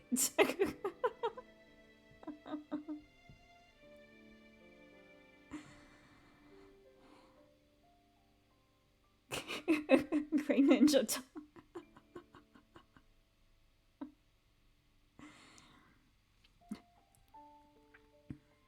As he looks through me, he paints my form as though possessed. With each erotic stroke, he transposes a piece of me from reality into his canvas. I mean, we can do it again and try for another different good route. I have no issue. There's 5 endings, apparently.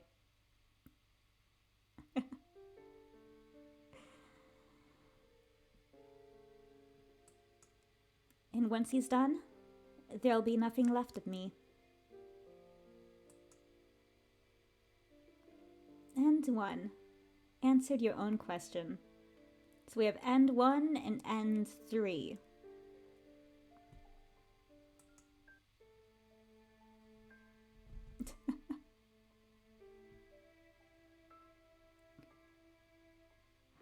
I mean, in all honesty,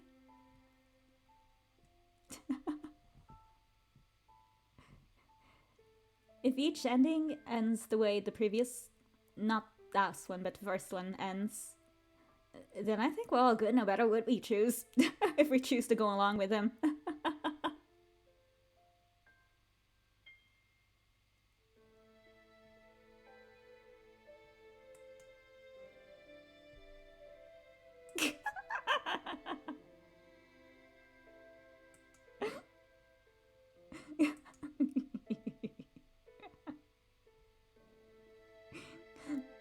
Oh, is that so?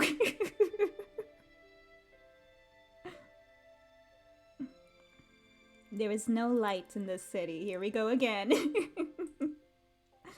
The dull red moon is all that illuminates our eternal nights. Even the lanterns are obscured by countless moths. People trace the same paths every day, seemingly possessed by no spirit at all, simply droning on. Some days, it feels like I'm the only one who is alive, and everyone else is merely a ghost. We think awfully high of ourselves. They don't. They don't get the vitamin D.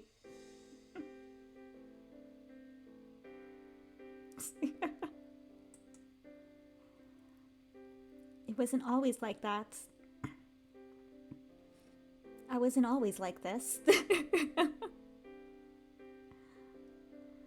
Long ago, this city shone as a beacon to all those who believe in the one Lord.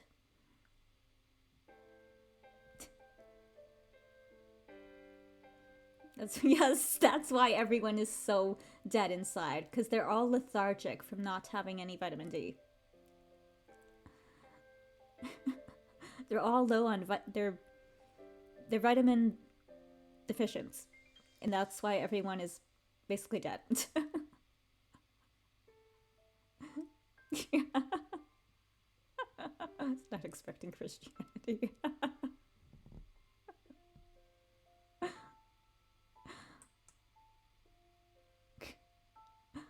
Until the Red Plague fell upon us, and our great cathedral was abandoned by those who proclaimed they would save us.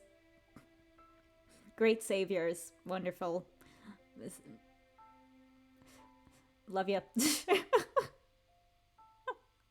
So trustworthy. And that's why I'm not religious.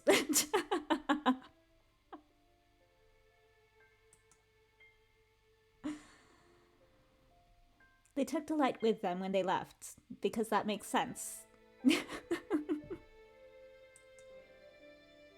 But they can't take everything from us. I, for one, have done my best to find hope in small things. Like my meeting with him. There is no light in this city. But he is the sun. He is my one true God. I don't know who he is. I know his face, but I don't know his name. But I saw him one day ambling through the downtown streets of the square. I always say that it's downtown. It's freaking town square.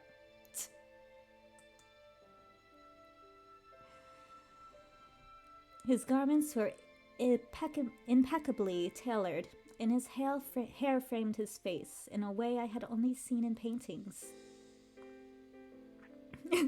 Yes, I watched him creepily through my binoculars from the window. I memorized his schedule. For real.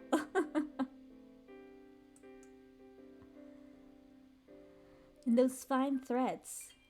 If he had stopped by my workshop, I would have surely remembered. And I would have surely gotten his number. Of course, I have seen attractive men in my life, but there's simply something different about him, in that glint in his eyes. Remember how they said their standards were too high? And yet here they are, meeting many attractive men, apparently, but choosing the vampire. Okay.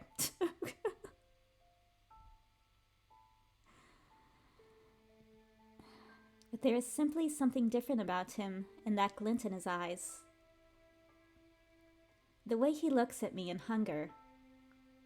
Not the sexy kind, but the kind that means death.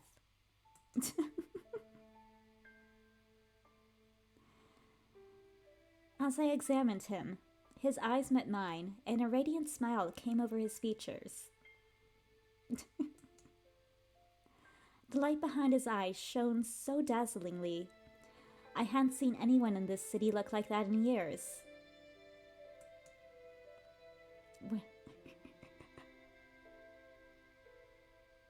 Honestly, I would not be surprised.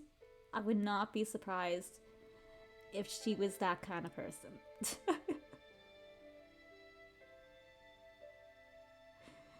The simple fact we know where he lives is enough for me to believe that as a possibility to be true.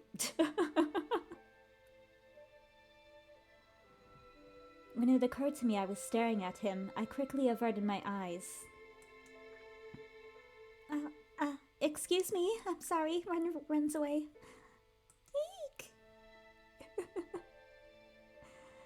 I rushed past him, embarrassed by the blush slowly rising to my cheeks. In the days that followed, I passed by the town square as often as I could afford myself to, hoping to catch a glimmer at him again. I mean, this is only encouraging the theory we have. She intentionally passes by the town square every day in hopes that she will see him.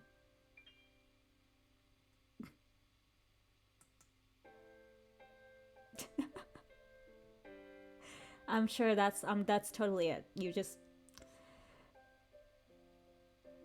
Yeah. I had to confirm for myself that he was not an illusion. More than that, I had to confirm that the light I had found in his eyes was more than a fluke.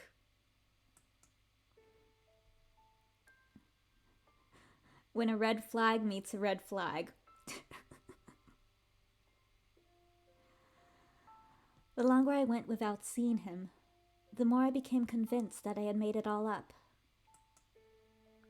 That he was no different from the others, and that I was desperate for anything that would change the monotony of my dull days.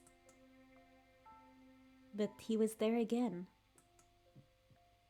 And that same expression was unmistakably real. He was looking at me with those eyes. He wasn't looking at you. He was looking at the bookstore that was behind you.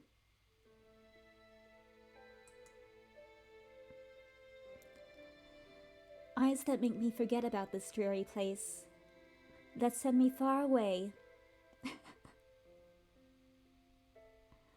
To be honest, if she didn't show up, he would have kidnapped her at some point. Yes, he would have. We just took the initiative and brought ourselves to him. Saved him the trouble.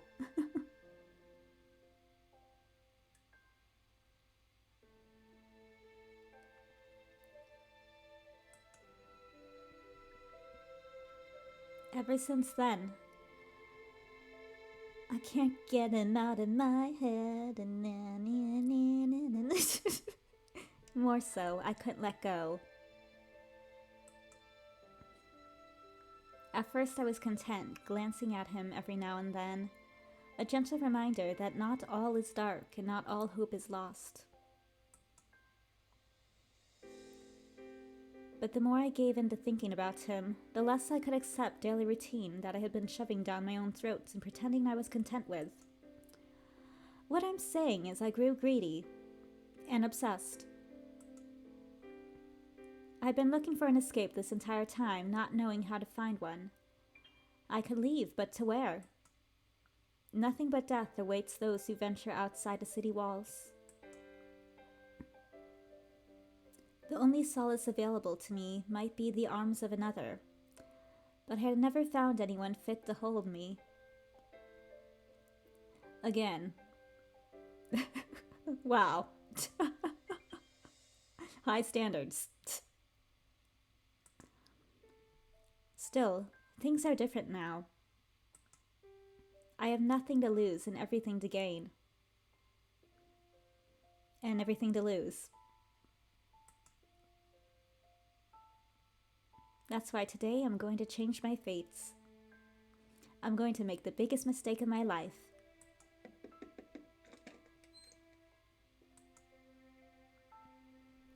I swallow hard, trying to calm my quaking heart and nervous breathing. He's mesmerizing.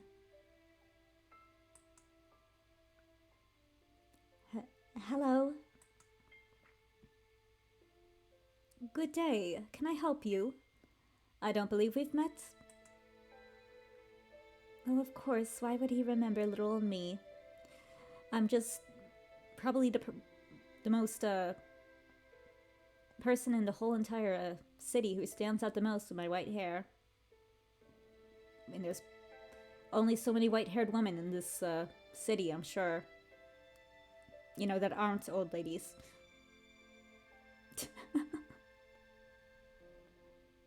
Not like other girls.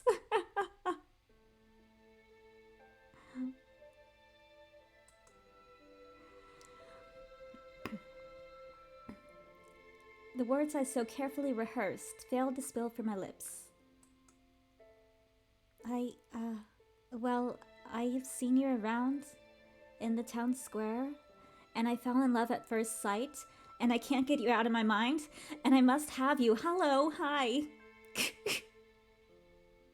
It's Belmont when you need one.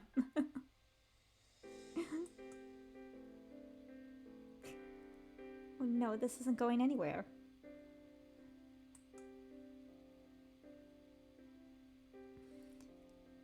recall now. I'm sorry I didn't recognize you earlier. He totally recognized her. This is totally just talk. I don't receive gifts too often. Please come in. Why don't you join me for some tea? I promise you, I totally don't plan to put anything in it. You see, it's something of a hobby of mine.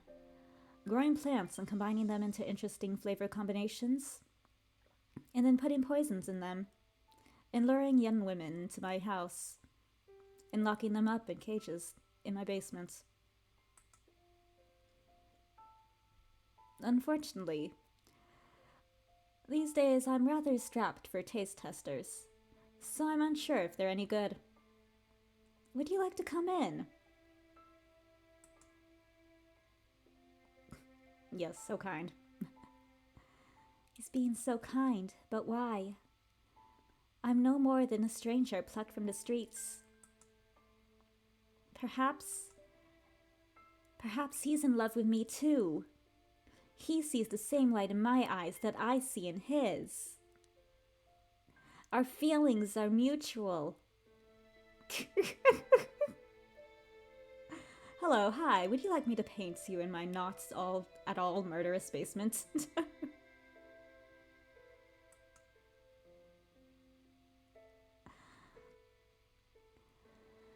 A gentle warmth spreads throughout me, and I finally find it in me to meet his gaze. That sounds lovely. I must admit, I'm no connoisseur of tea, but I do enjoy a good cup every now and then.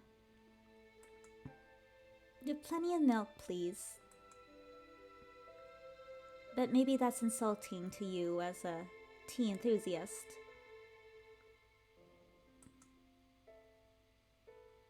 No such thing. The milk will hide the taste of the poison and drugs. Even better. It's plenty of time to get you acquainted with my regular mix. But please, it's very chilly outside. Do come in, I insist. That's a lie.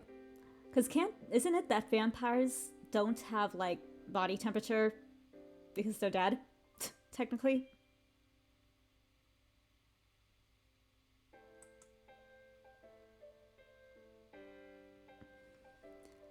I nod in agreement and cannot help my smile from growing wider.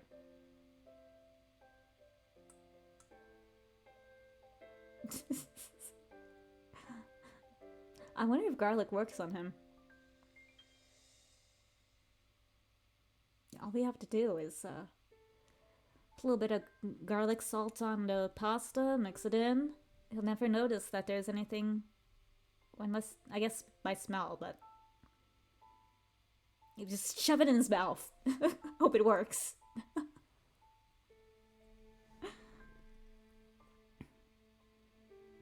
It seems that whoever is daring truly does come out victorious. Or dead. As I enter through the doorframe, I glance up at him and can't help but notice he has really sharp teeth. He almost looks like a vampire.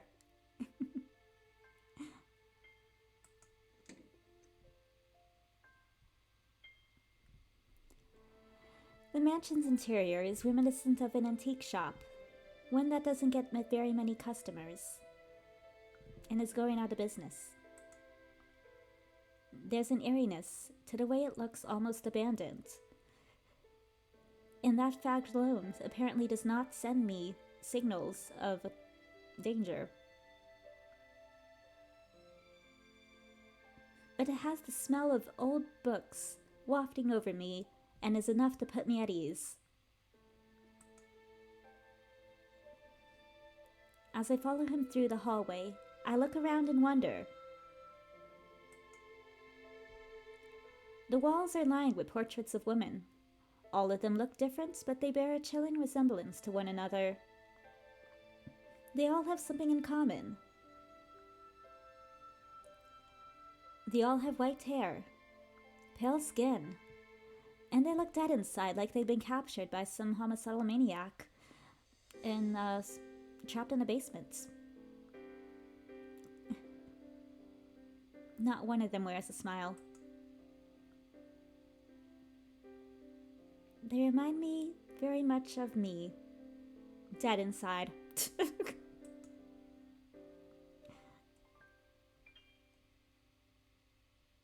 Honestly, same.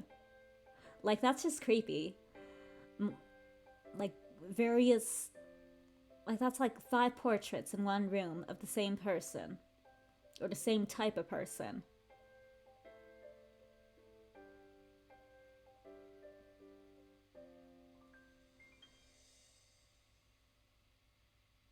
This time we're gonna keep quiet.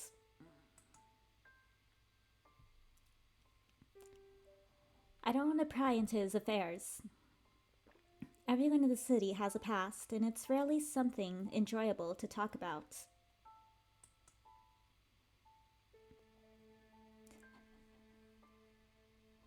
Yes.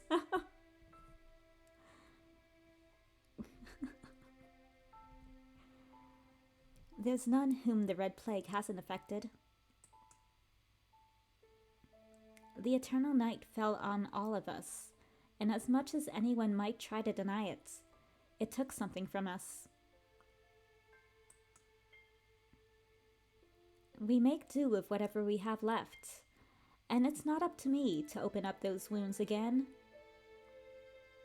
I mean, not that we've already done it twice. Besides, I'm a guest. It would be rude of me to pester him with intrusive questions when we've only just properly been acquainted.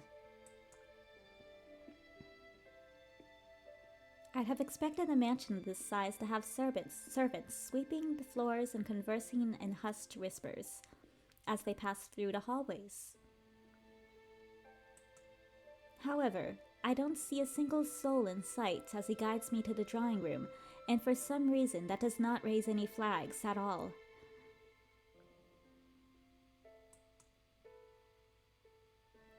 The more I see of his residence, the more I'm reminded of ruins. A tomb where some nobleman lies buried beneath a pile of luxuries he no longer has a use for. Yep. You need Luigi.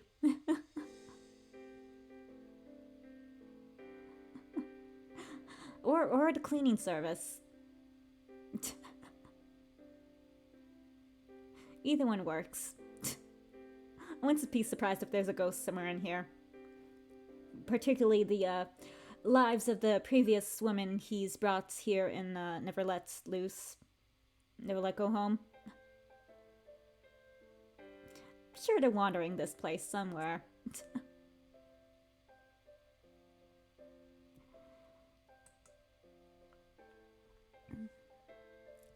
A deep sense of loneliness seeps out of every wall, threatening to suffocate me.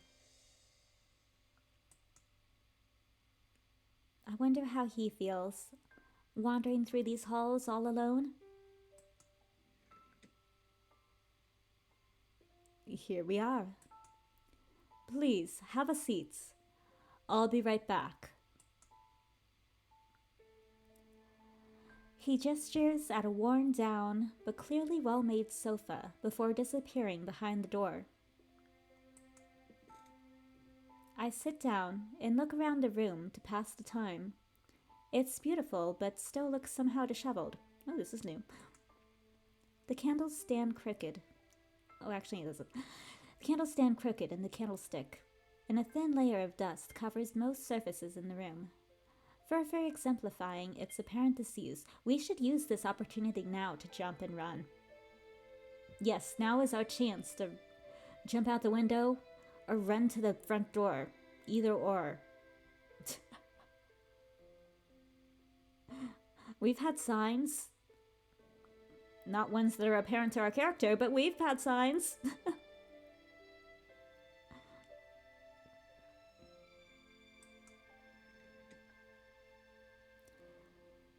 He steps back inside, a silver tray held delicately in his hand.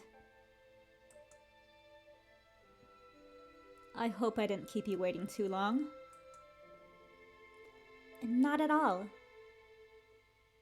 Yeah, this is clearly a disturbed man. Time to go. More portraits of white-haired women.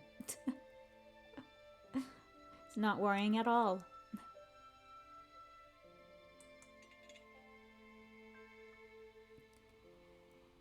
He swiftly places down 2 elegant teacups on the table, their aromatic steam breathing life into the stillness of the room. The sight of the light doilies' pristine white color makes a slight worry creep up on my back. Our main worry in all of this, all that we have heard and seen so far, is that we're gonna spill tea on a white doily.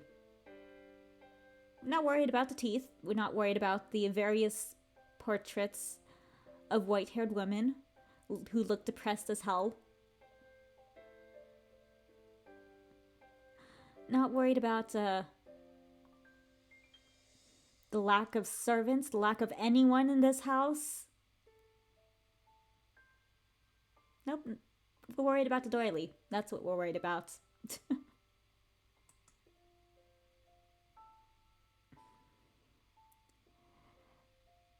Steadying my hand, I lift a teacup and bring it to my lips. The tea ripples as I blow on it gently. Of course, it's entirely too hot to drink. This was merely a practice run. So I say to myself, perhaps a few minutes of conversation should have it ready. I take it you don't make much use of the drawing room? He lowers his cup and nods. I suppose it was obvious. Kinda, yeah. The majority of my time is spent in my ulterior, or in my study when I wish to read. As you can likely tell by now, this place is far too spacious for me alone. Still, as long as I live in this dreaded city, I can't bring myself to abandon my family home, even if little remains of those who once called it so. Perhaps especially so because of that. I fall silent for a moment, unsure of how to respond. Should I distract him from this dreary topic by delving into our shared interests in reading? Atelier? Atelier? Atelier. Atelier. Atelier. My love for this man.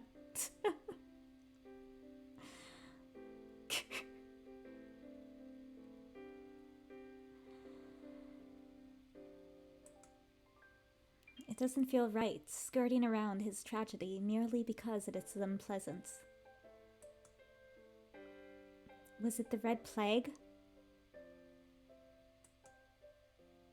My sister and I lost our parents and baby brother. It must be hard not having anyone. Let me remind you how lonely you are.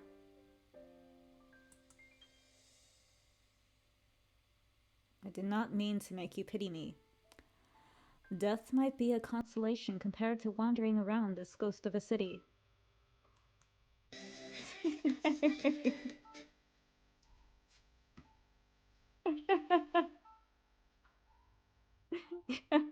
Or rather a telegram, because I feel like they might not have telephones here. I think telegram is more this era. But yes, that.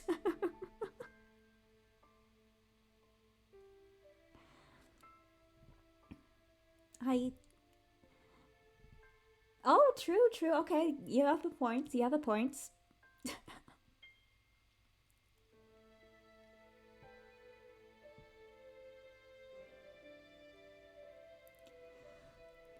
I do hope your family is at peace.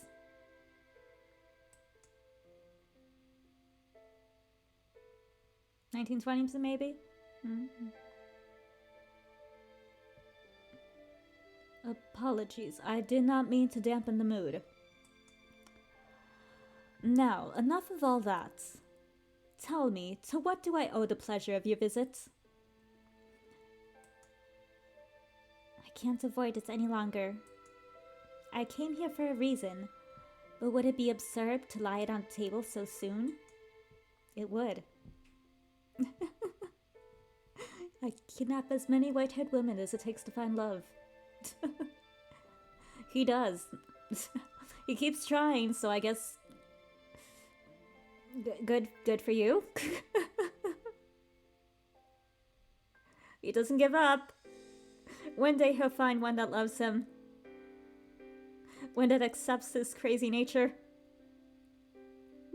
Yeah, I gotta respect the commitments. Question mark?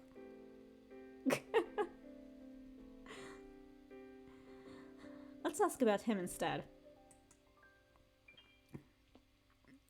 Yeah. For goodness sake, he does not know me. It would be sheer insanity to tell him now that I'm here because my life is an empty, meaningless routine, and seeing his face is the only thing that makes me feel alive in years. Ludicrous.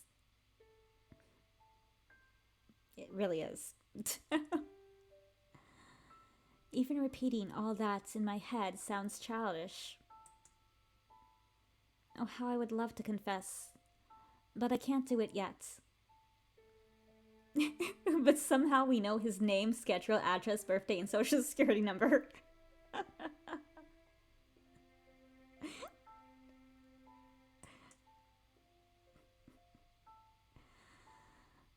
Why did he have to ask me so forthrightly? I look into his captivating amber eyes and take a sip of my tea. I can't bear to lie to him. All I can do is avoid his inquiry by subtly changing the subject.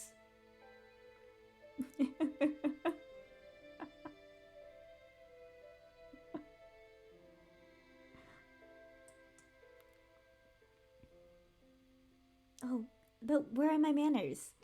I haven't even introduced myself yet. My name is... Shh. Hush, hush, hush, hush. Shh. Don't speak. No need for words. Or...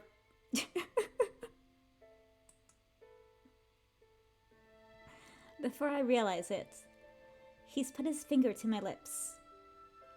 He says, I don't care about your name, just how you look. Hush, child.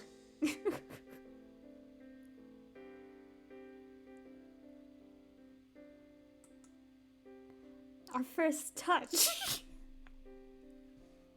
I can't suppress the faintest flutter in my heart.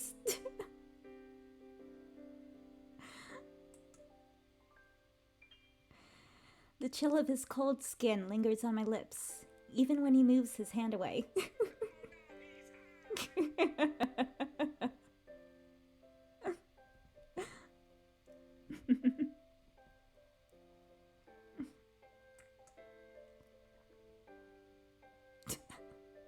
It's not important. Not yet. Yet? Huh? I'll get to know you in many ways. And this one will be the last.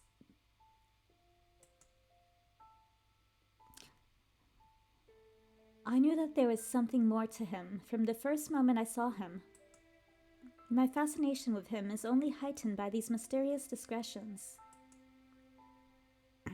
Very well, I'll oblige. Yep, there's another one.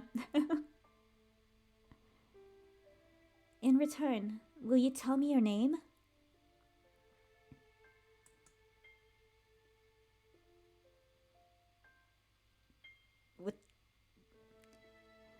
Virgilius. Virgilius de Lanceroy.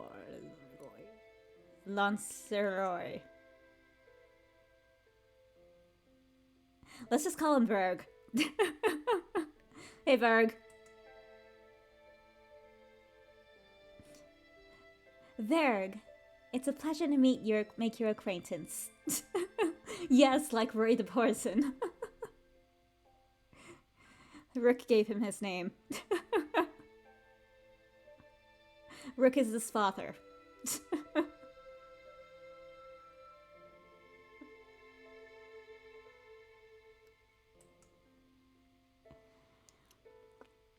He sheepishly nods his head. I let his name swish around the inside of my mouth like wine. He kinda does a little bit, yeah. Long time ago, Rook was his great-grandpa.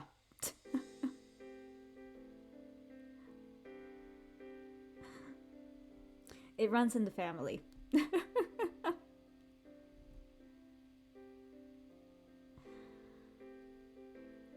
I let his name swish around the inside of my mouth like wine.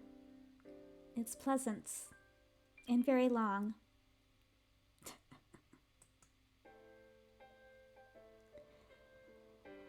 Have you been living in the city for very long?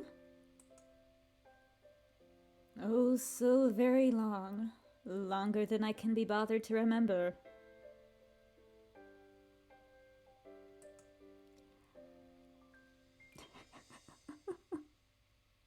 Rook killed him so he could claim he hunted the vampire. It's like Rook just burst through the door right here. With a shotgun. I am here to catch myself a vampire. Vil would be so proud of me.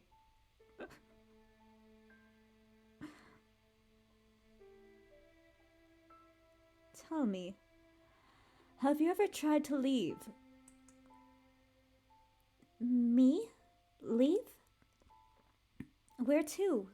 I mean, based on what I learned, the journey past these walls spells certain death for someone like me. Basically, we're living in the Attack on Titan without Titans. We're stuck in a wall.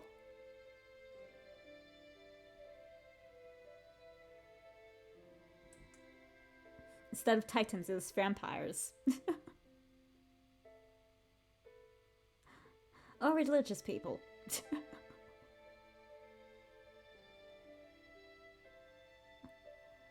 I have tried.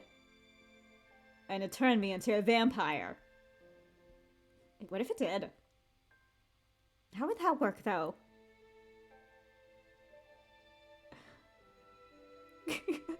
We won't.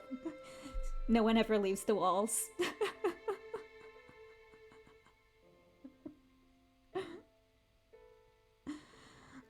Never make it past Wall Maria.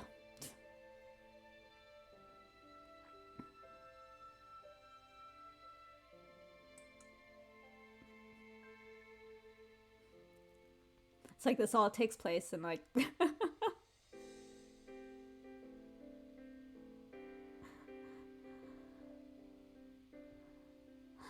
It's not the journey that's impossible. It's the very act of stepping outside the city walls. Some dark force wraps itself around me enough to make me stagger and suffer, but never enough to kill me. Now, this kind of reminds me of the one part in Princess Tutu where they try to step outside the walls, outside the city, but they end up just back inside it. There is no escape.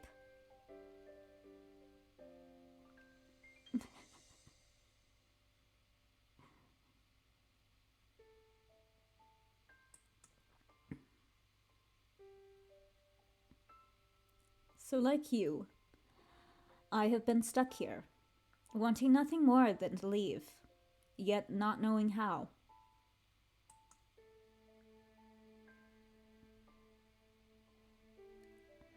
My eyes widen with curiosity.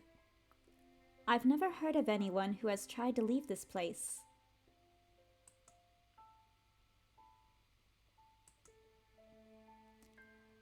We all resign ourselves to our hopeless fate and do nothing but pray to the one Lord that things will change. But they never do. Our one Lord is useless. I mean, didn't your one Lord abandon you? Didn't he apparently bring about the sunless nights? Because he left? Or something like that?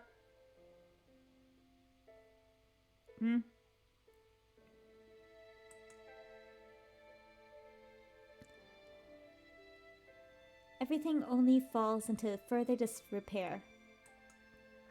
Yet still, I cannot shake that small grain of hope that embeds itself in my heart.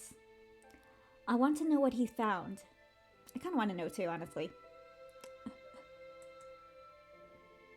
I lift my cup to take another sip of my tea. I knew it! I knew he drugged them! I knew he drugged the tea!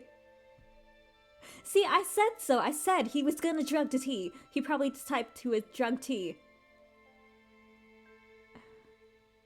I said he was the type who would drug the tea. Even if it was sarcastically and jokingly, but I was right.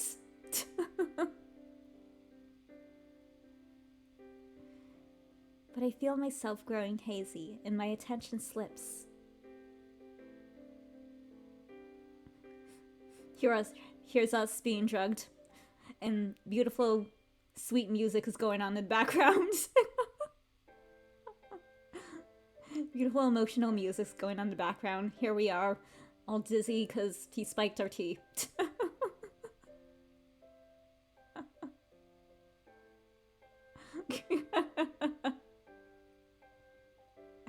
I'm just good like that.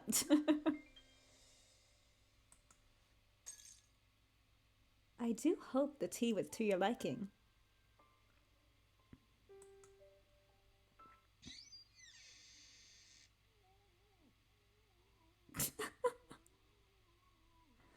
Muffled screams startle me awake. And as I desperately attempt to jolt up, I'm met with a searing ache that grips my entire body. I can't see anything. A cold sweat runs down my back, and my breath hitches in my throat. I've been thrown into the serial killer den.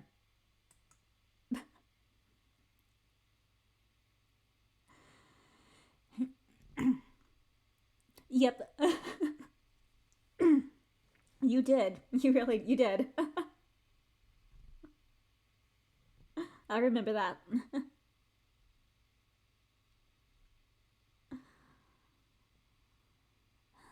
My head swirls with questions as my situation sinks in.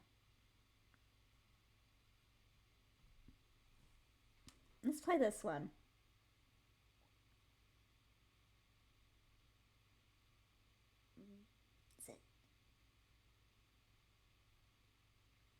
Here we go.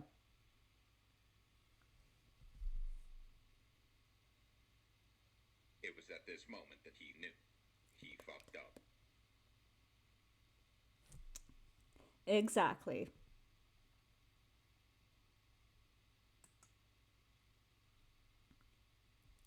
What happened?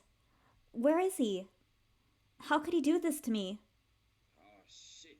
Here we go again. Here we go again. It's happened so many times in our previous lives. It's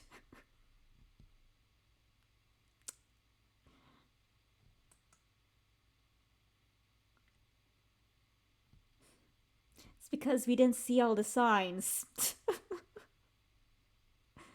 I think we're colorblind. We can't see the color red, and that's how we ended up here. We couldn't see the red flags.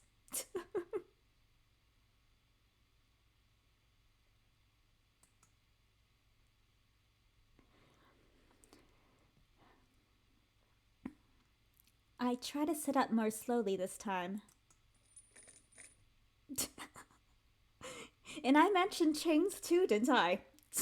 I mentioned he chains his people up, his girls up, and locks them in his basement.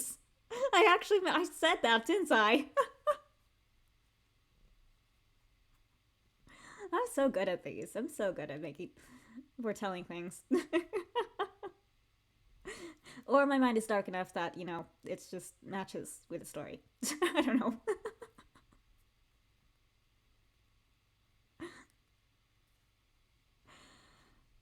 Yep, Crimson.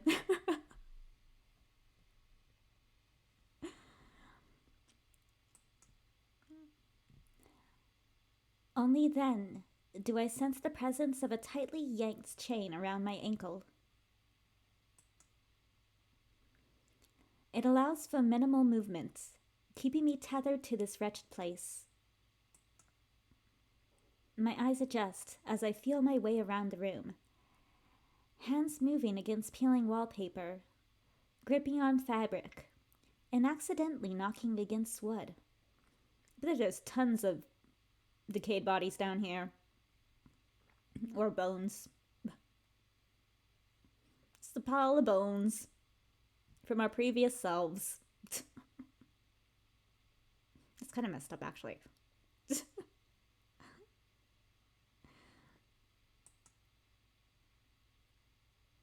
It's no dark, dank attic. It appears to be a fairly well-maintained guest room. Or perhaps it used to be someone else's? A melancholy thought?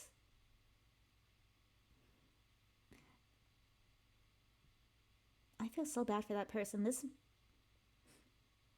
I want the room that has no light in it and is pitch black.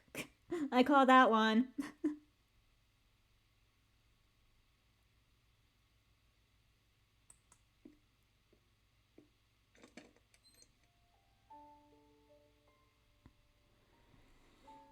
You're finally awake. I gasp involuntarily at the sight of him. Don't be afraid, dear pale one. I would never hurt you. But you apparently hurt someone else. You have blood dripping down. You need kind of like... You need a little bit of a napkin. Just like right here, right here, right here.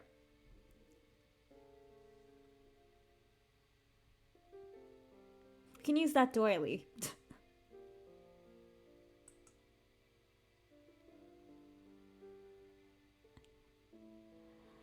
The sound of muffled screams fills the air once more, and I recoil. The sounds of his victims.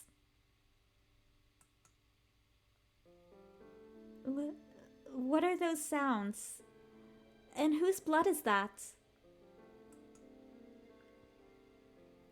He wipes the blood from his face and licks his finger in a smooth practice gesture as he draws closer to me. So what, he practiced that in the mirror or something? For this very moment?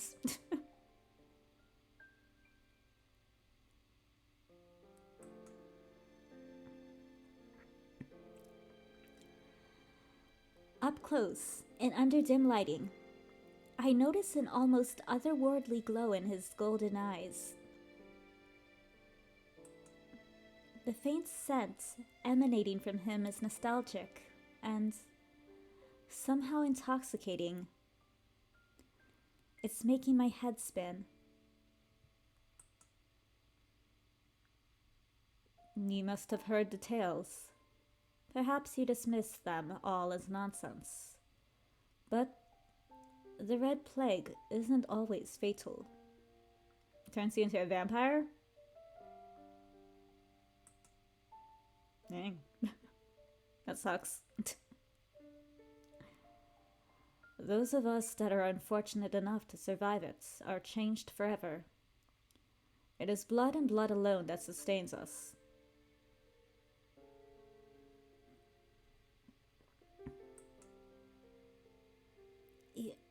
You're a vampire? No doubt.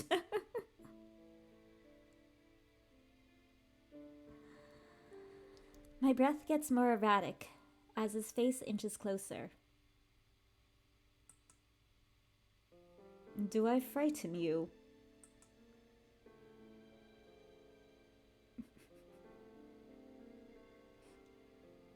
It's like that one part from the Twilight movie. Tell me what I am. A vampire.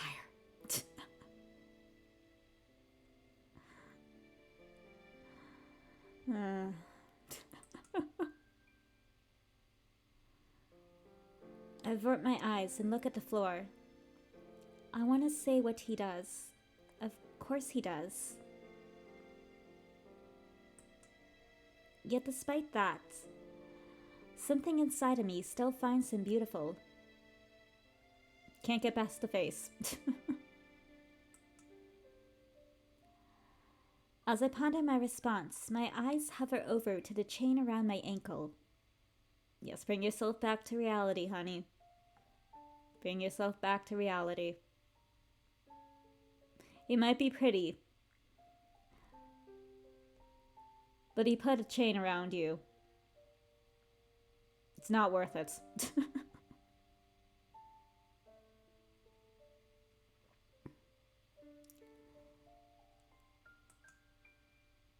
Could my judgment be clouded by his golden eyes and silver tongue? Yes. Yes. Hooray, we got it. We got it. We finally understand.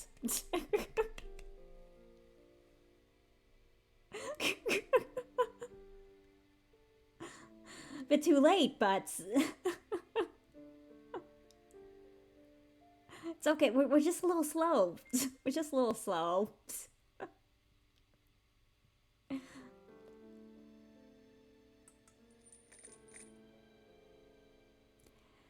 I yank on the chain and muster the courage to look at him. Remove this chain immediately, or I'll call the cops. We have no telephone. Of course. If you promise to stay by my side, then I would be more than well happy to do so. Of course, there's no way I can promise that. Yep. You play into it, then run. When you get to points where he trusts you, make a dash for it. Run as fast as you freaking can. And as far as you can. Which probably isn't that very far since we're kind of stuck in a town. But try. I know. I cannot ask that of you. That's precisely why the chain is necessary. Though it is charming that you would not even think to deceive me. He softly pats my head, and I instinctively back away from his touch. Apologies, I didn't mean to condescend. Please, pretend it didn't occur.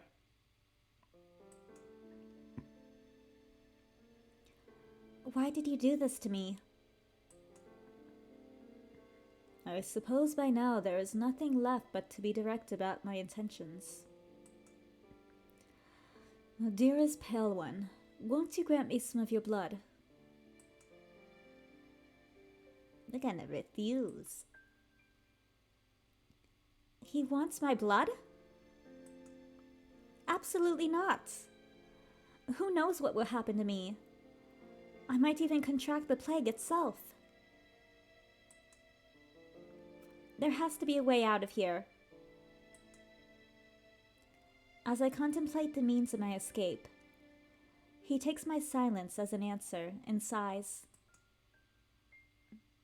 Just please consider it, for the both of us. I'll leave you be for now. Besides, I need to finish what I started. You know, the guy who's been struggling somewhere in this house, making all the noise.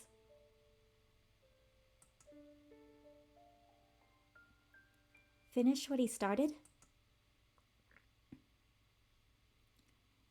You once hurt me, would you?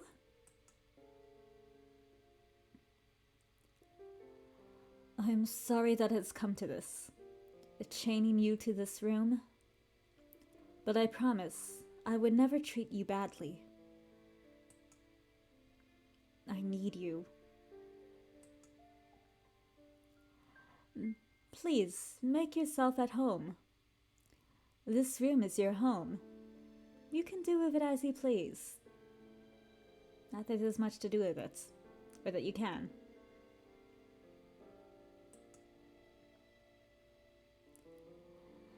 As he starts to walk away again, I follow him as far as my chain allows. Why am I doing this? Why do I yearn for him? I thought I was scared, but I don't know what to think anymore. Logic seeps from my fingers as my heart bounds after him.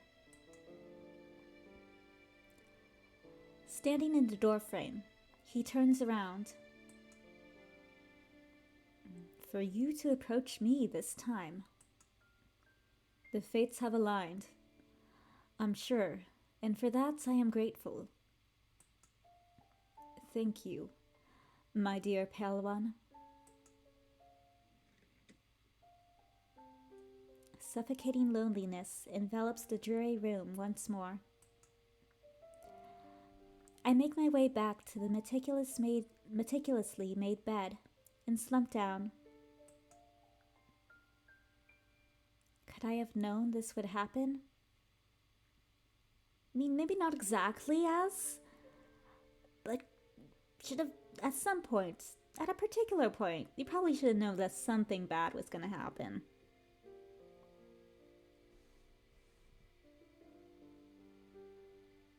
Just saying.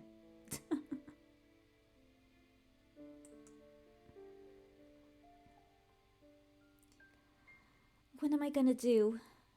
What can I do?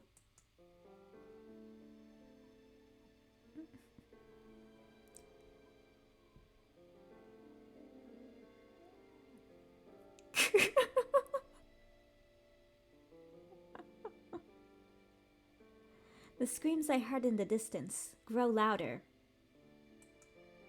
and louder until they eventually stop, leaving in their wake a deafening silence more oppressive than their noise ever was.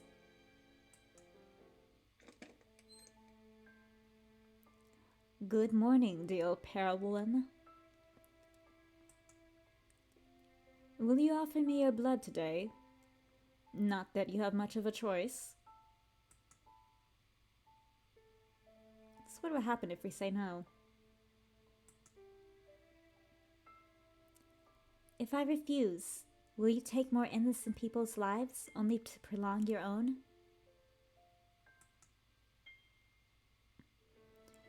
You misunderstand. They're not people. Surely you've realized by now. Here where darkness reigns and emptiness echoes, we are the only survivors. Their prey.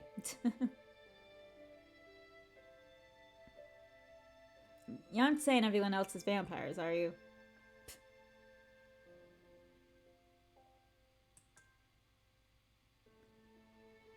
They've lost the cycle, pale one. They trudge on, possessed by something akin to instinct. But there is no soul left within.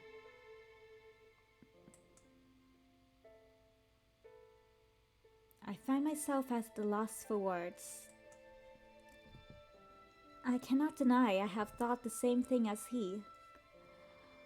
But it isn't right to reduce humans to nothing so easily. Murder Dragonborn.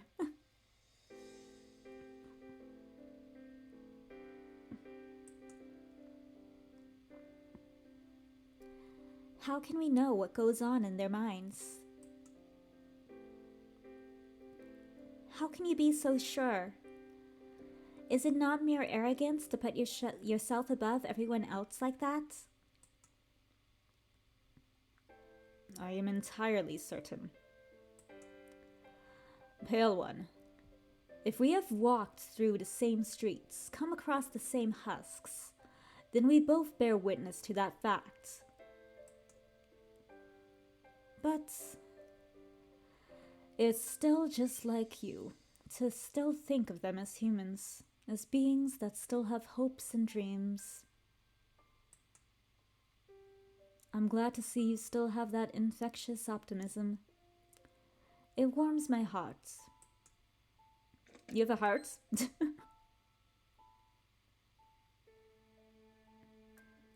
Good morning, dear pale one. I hope you slept well. Will you offer me your blood today?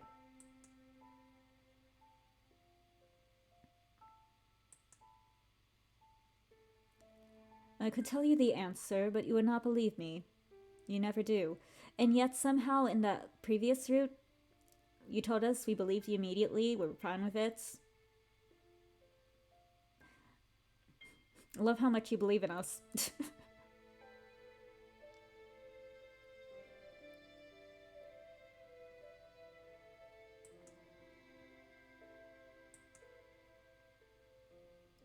Then I promise to believe you. That's not an easy promise to keep.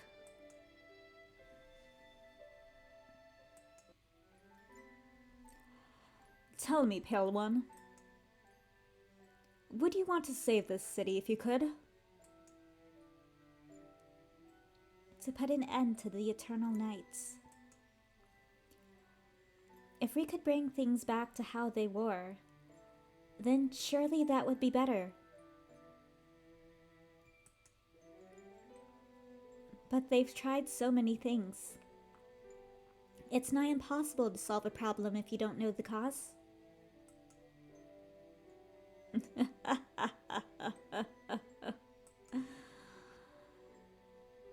I'm taken aback as he laughs almost mockingly, though there is no amusement in his eyes. You know of the cause? Ah, yes, the cause. Of course I would know it, because I am the cause. This is my dreadful curse, Pale One. It's only saving grace, the way it binds me to you. Okay, so all we have to do, what you're saying is all we have to do is stab you through the heart with a stake. You should just told us earlier. Is there anything we can use in here? Basically, you just need to die, right? I mean, that's what I'm getting out of it.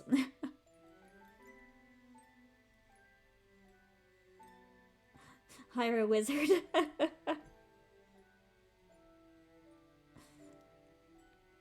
Yet he was wondering why the curse didn't break in the previous route. How would you turn... What made you think you would turn back? Or turn back into a human? If you are the cause of the curse? And you break it, and you somehow be fine?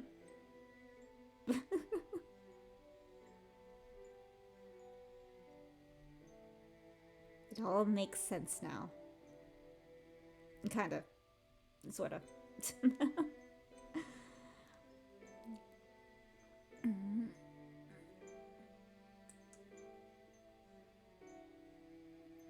that a fly on the wall?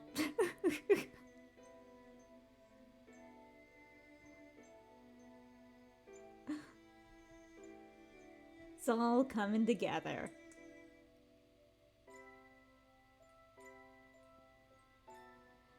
He glances out the window towards the red moon. You did promise to believe me this time.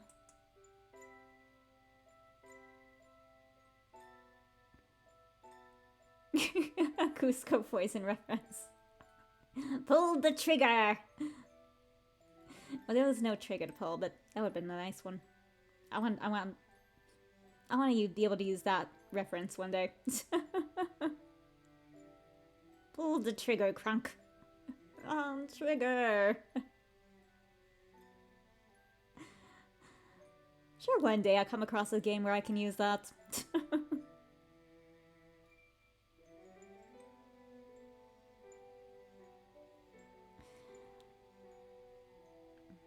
Please help me understand you. Help me understand this curse.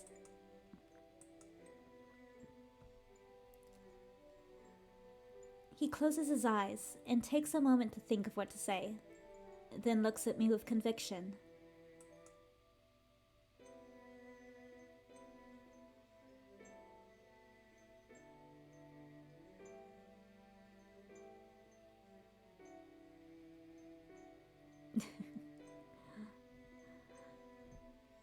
The poison to drug Pale One, the poison specifically chosen to drug Pale One. Pale One's poison. It feels like a tongue twister.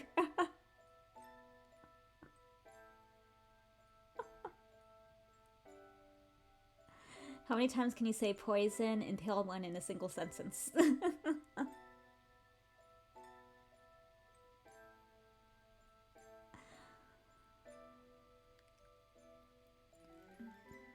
The flow of time is distorted in this place, which is why we cannot leave. We live in a pocket of the world governed by its own laws.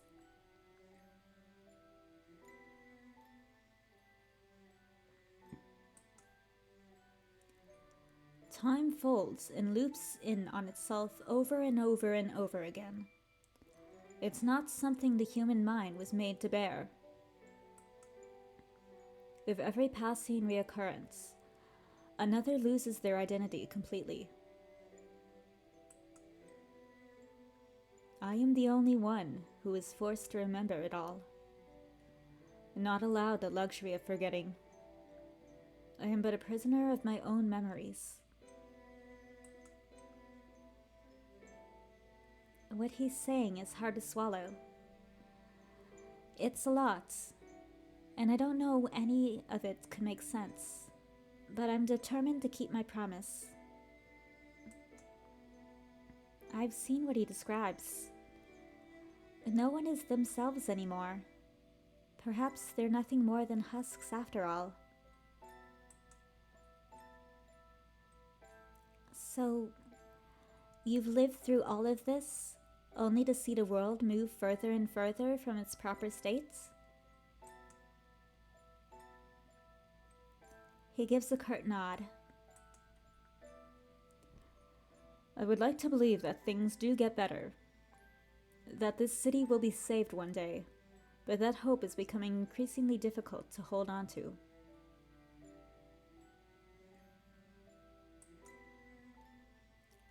The more I ponder it, the more it feels like a lost cause. I mean, what is the point in dousing a house that has already turned to ash? Even if we were to lift this curse, what is left to rise from its shadows? But you. You're the only constant. Your pure soul is enough to withstand the weight of time piling in. His soft smile takes on a different meaning to me now. He must have lived in the loneliest of worlds. If all his lives through is real to anyone else, then how could anyone else feel real to him? Dovahkiin?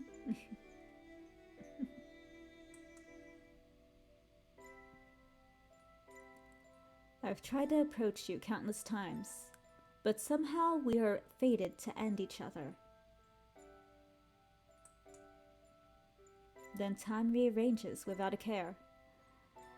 And I'm the only one who remembers what we've been through. In recent cycles, I've kept my distance, for it hurts more to be with you than to simply watch from afar.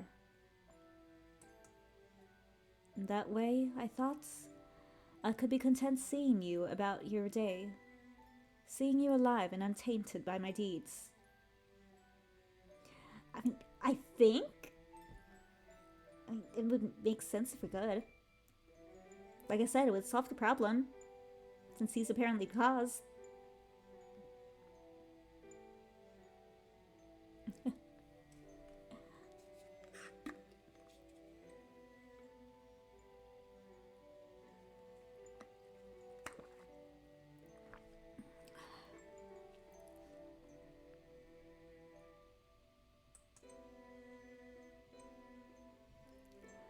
And me. I'm nothing but a shadow of the man I once was. I too have lost myself, though not like the others. Their fate might be merciful compared to mine. This fiendish lust for blood is only intensified. It makes me ashamed of myself. I grasp his shaking hand in mine, overcome with a desire to ease his suffering.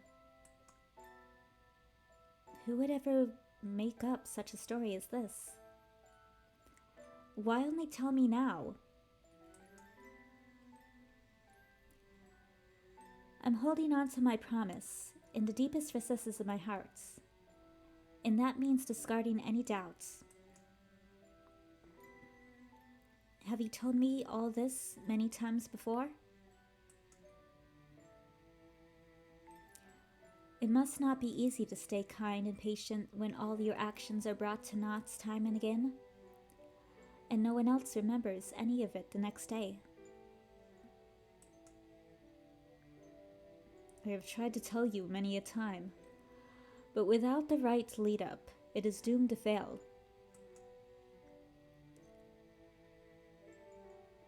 Yeah, kind of patient. Is that, are we sure about that? You chained us up, so.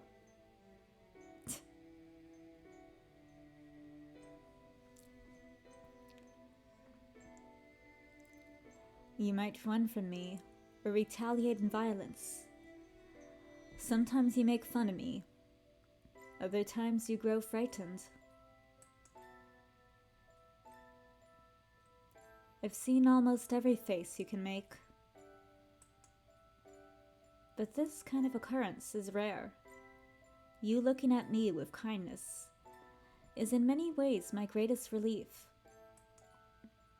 But it's not new. It has happened before, a handful of times. These loops are the most painful. I grow attached to you only to lose you. Those fated loss has not been overturned. So this time too, I resist the temptation to hope. My fingers trace the lines on his palms as he speaks. He does not stir, so we must not mind it. All I can do is listen in awe and hope that my warmth reaches him. But I am being unfair. I'm only manipulating you by telling you one side of this tale. So you admit to manipulating us.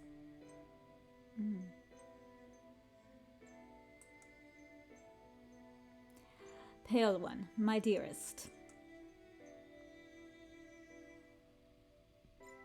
So if he drinks from us in this murder basement,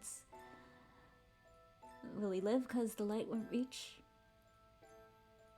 I mean, technically? At least theoretically. Theoretically.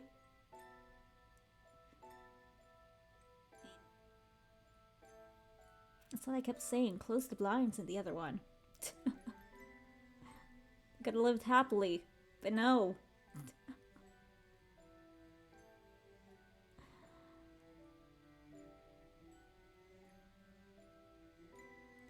Inside of me, another impulse tugs at my sanity. I can feel that unwavering need crawling under my skin, begging to be sated.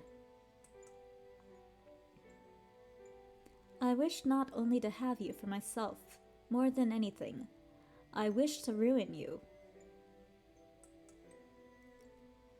Knowing our inevitable final destination, why not let me be merciful and end you myself, knowing that it is out of love?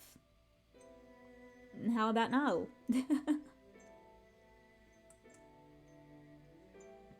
Seeing you twist up and contort in pain, or letting you submit to the walls of something primal and terrible, crushing that one good thing left in this miserable nightmare.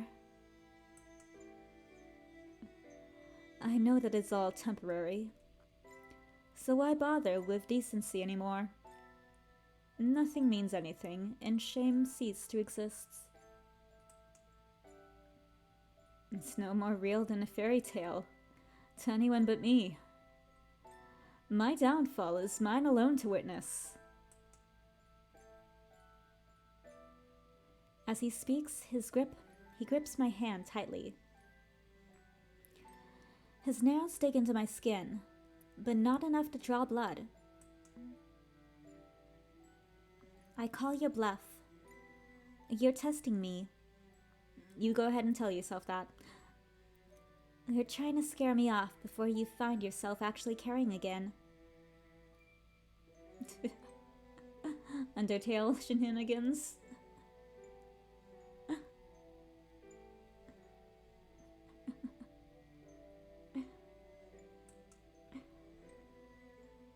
None of this is a bluff, dear pale one. It's all true. If you could see the fates I put you through, recall the things I made you feel, you would not want to be anywhere near you.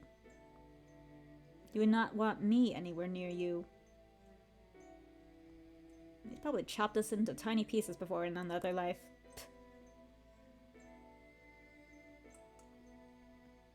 You would loathe me. You're holding back even now, aren't you? Otherwise you would have forcibly taken my blood. Your dedication is admirable. And our optimism equally so?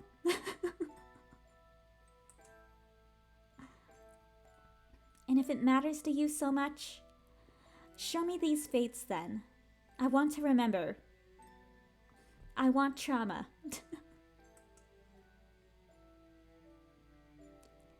If we're the only ones who will live through this tragedy, then I want to be there for all of it.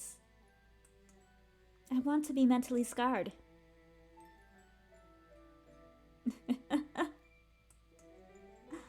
My beautiful, innocent pale one. Why, I have yet to answer your question. In order to end this cycle of terror, I need your blood, for only yours can purify my curse. I have tried taking it forcibly, but it never works. You lose your purity. Indeed, you must offer me your blood without coercion, in faith and innocence, in sickness and health. Then and only then will the curse lift and the eternal night end. And everything will return to how it once was? I am afraid I cannot answer that, as I have never gotten to that point.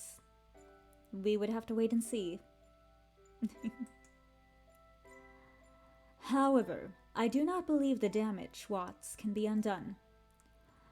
Those whose minds have been ground to dust will likely collapse physically as well. I mean, I guess, maybe?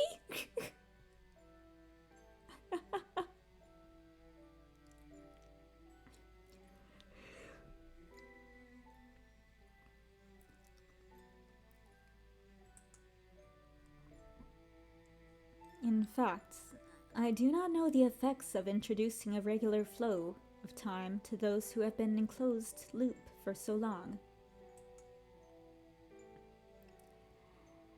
Then isn't it dangerous? What about you? Or me? A vampire cannot live to face the sun, right? What kind of life would you even live? The life of a shut-in. It's doable. Who needs the sun, right? He's already lived in darkness, so...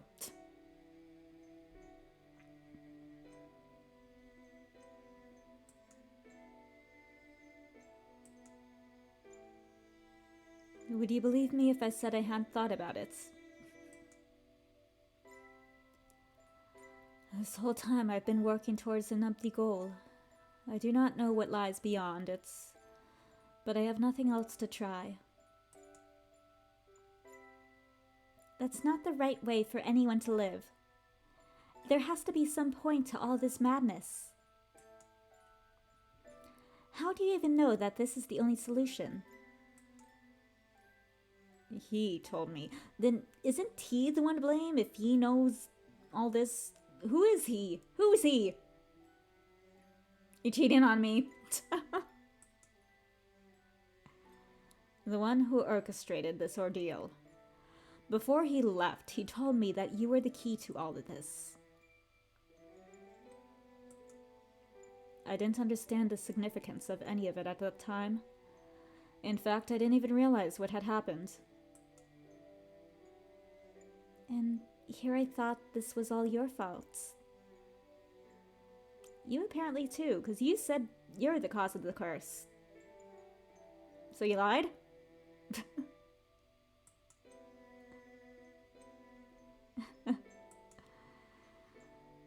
He laughs humorlessly again. But I am a villain all the same. Aren't you playing right into the hand by following his command? Don't you want to defy the one who took everything from you? I know that expression. It's one I used to wear. Of course, by the time I realized the inescapable gravity of my fate, I was furious. My rage was uncrullable. It was an uncrullable flame. He isn't dead. Not dead yet. Only half dead. But time dulls all senses. And there is no direction for this feeling. There is only one direction.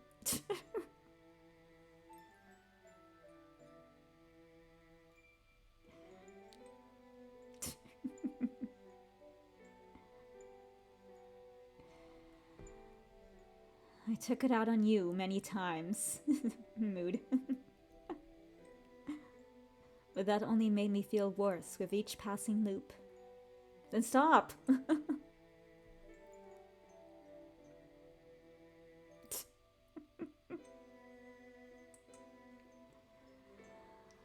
Of course, who knows how long it's been for him.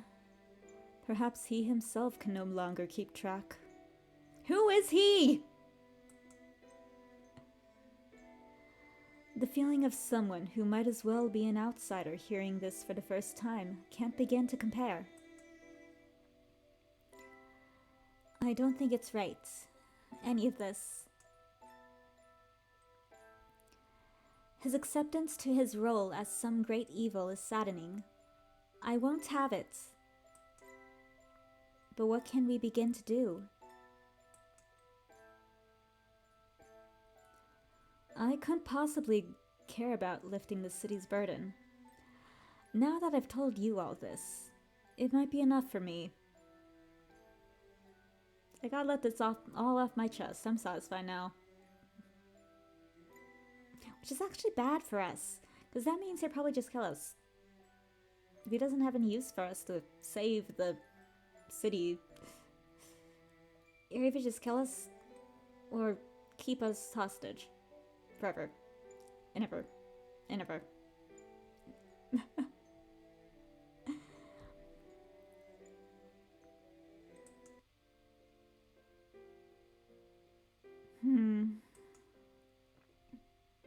It feels like some weight has been lifted off my shoulders. You truly are skilled at keeping your promises. It is but one of my many talents. Surely through all this time you must have seen them in action.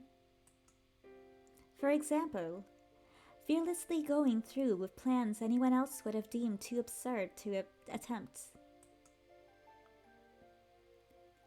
Such as ending up on my doorstep without having spoken a single word to me before. Maybe? Pretty much, yeah. She really kinda is.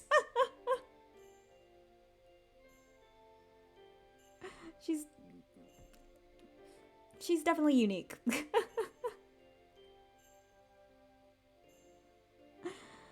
What on earth were your intentions? Don't make fun of me. How could I ever?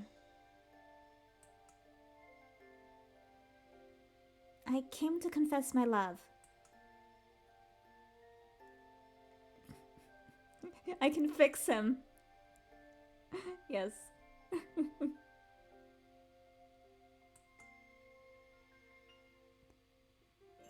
You don't leave me speechless too often anymore. It'll be quite a shame when I have to part from you this time. Who says we have to? Oh? You would grace us with even more absurd plans? We can be tied together for all eternity.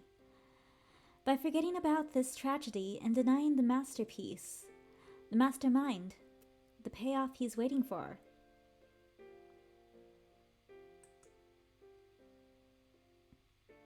I pull him toward me, and with my mouth close to his ear, I speak in a hushed voice.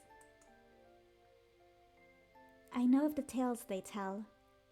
For once, we can make this red plague our blessing. Let me have your blood instead. To become what you are, and to stay here, by your side, forever. I mean, I guess that is an option, technically.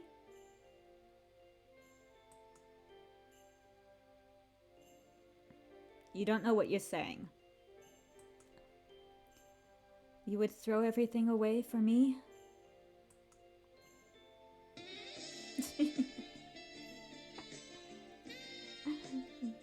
Sexy music.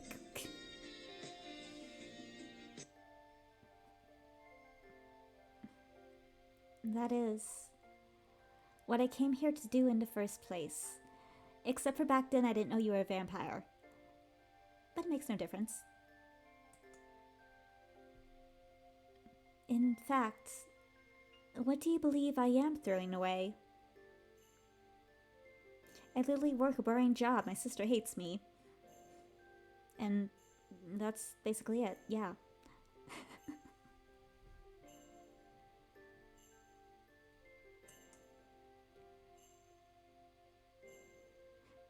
If I see how much your sister means to you, you're gonna leave her behind?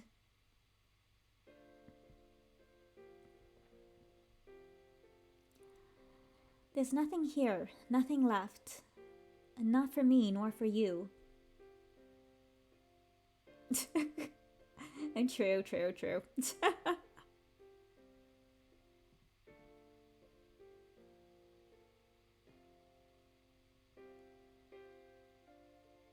Oh, I think that look her sister gave her that she thought was her hating her because wishing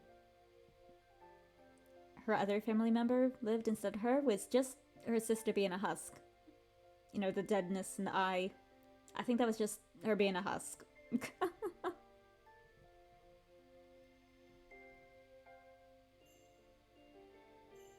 Let's erase this pointless world and move on to the next.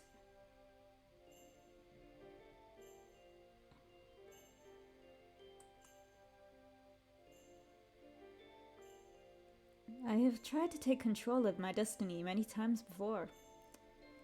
I've kept my distance in hopes it would afford you peace. I have lost hope entirely.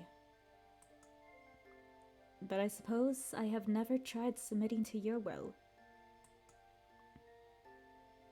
What do we stand to lose? Less than we stand to gain.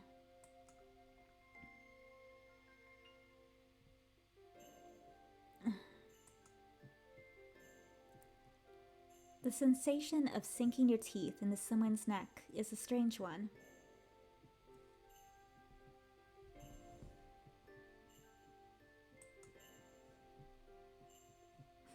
I guess we got sharp canines too.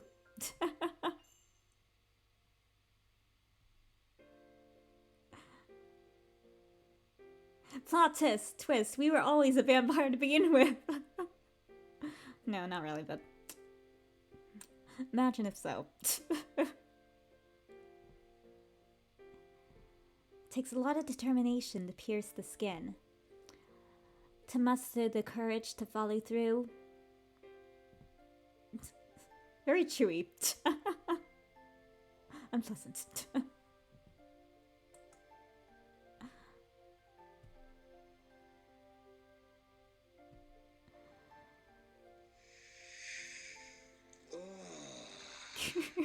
I'm very turned on right now. He's like in ecstasy right now.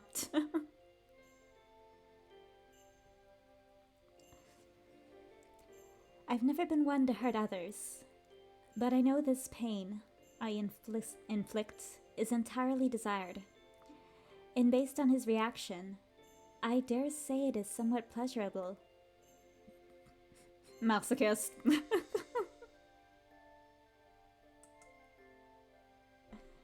It makes me happy. I never knew how good it would feel. And the taste of his blood is nostalgic.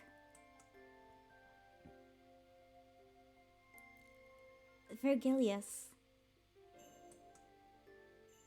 Will you be mine? I mean, you better. We're gonna spend it all... We're gonna be living forever. You brought me into this mess. You gotta stay here.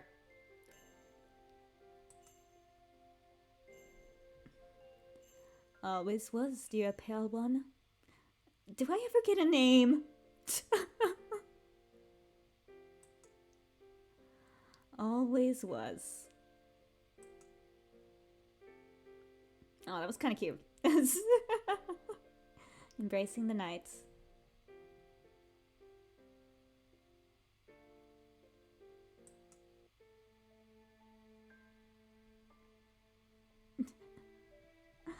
Oh, okay.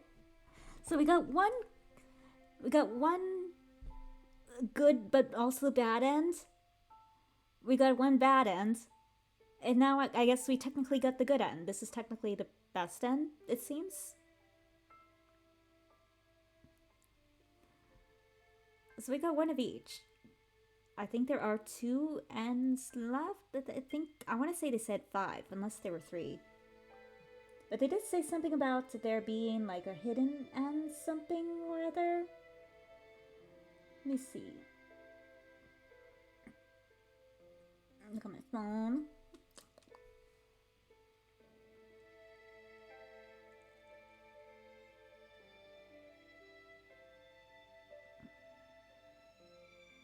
Oh yeah, the 5 different endings plus 1 unlockable final ending.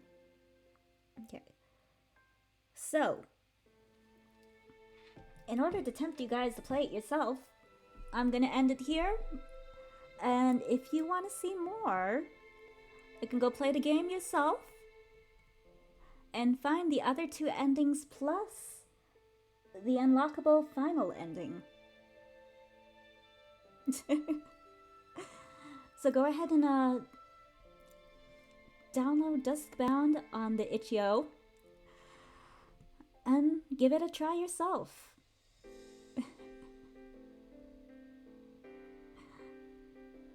And yeah, give the creator, Nefferinthia, a follow on their Twitter. And if you do play the game, go ahead and rate the game. Give a little comment. This is their first ever game they've made. So I think it mean a lot to them.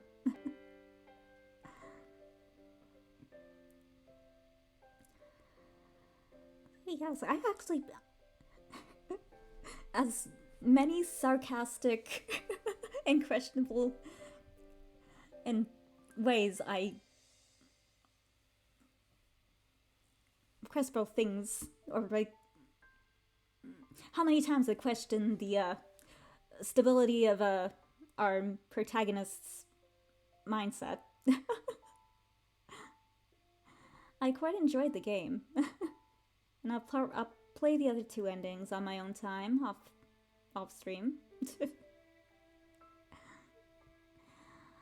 Yeah, I absolutely love the music. The music in this game is gorgeous. Absolutely gorgeous.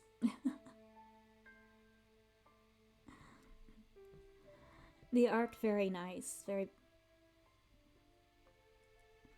pretty. I like the gothic horror vibe.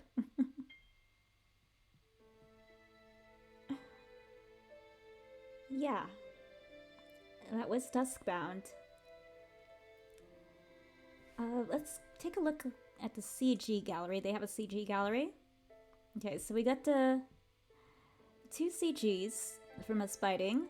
We got the one where we strapped to a chair from Bad Ending. And there's two more to unlock.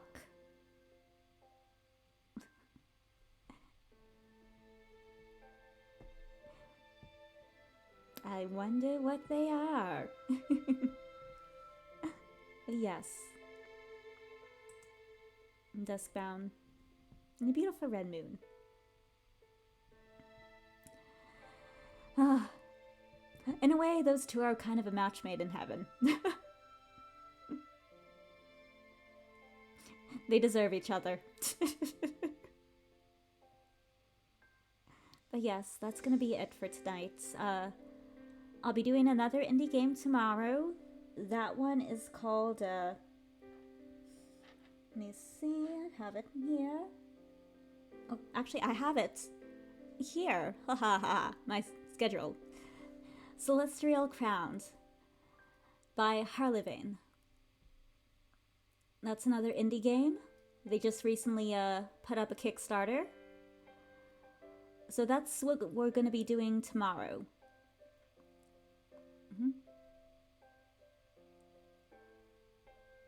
Anyway, yes. Here we go.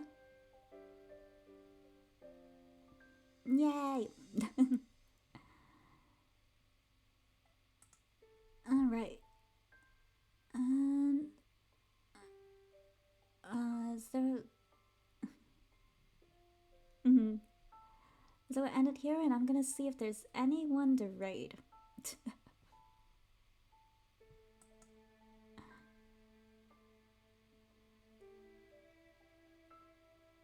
Alright, let's raid Mochi again. Looks like she's live.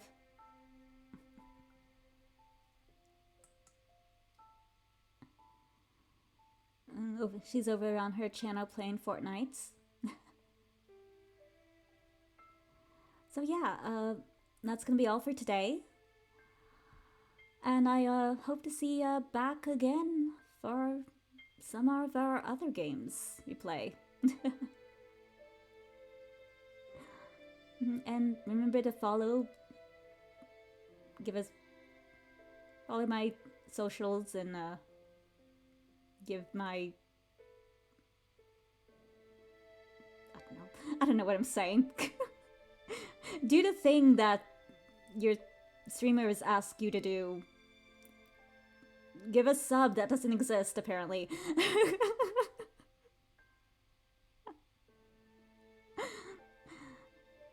Anyway, yeah. Give follows, follow the creator, follow me, follow yourself. And follow Mochi. Alright, let's go raid.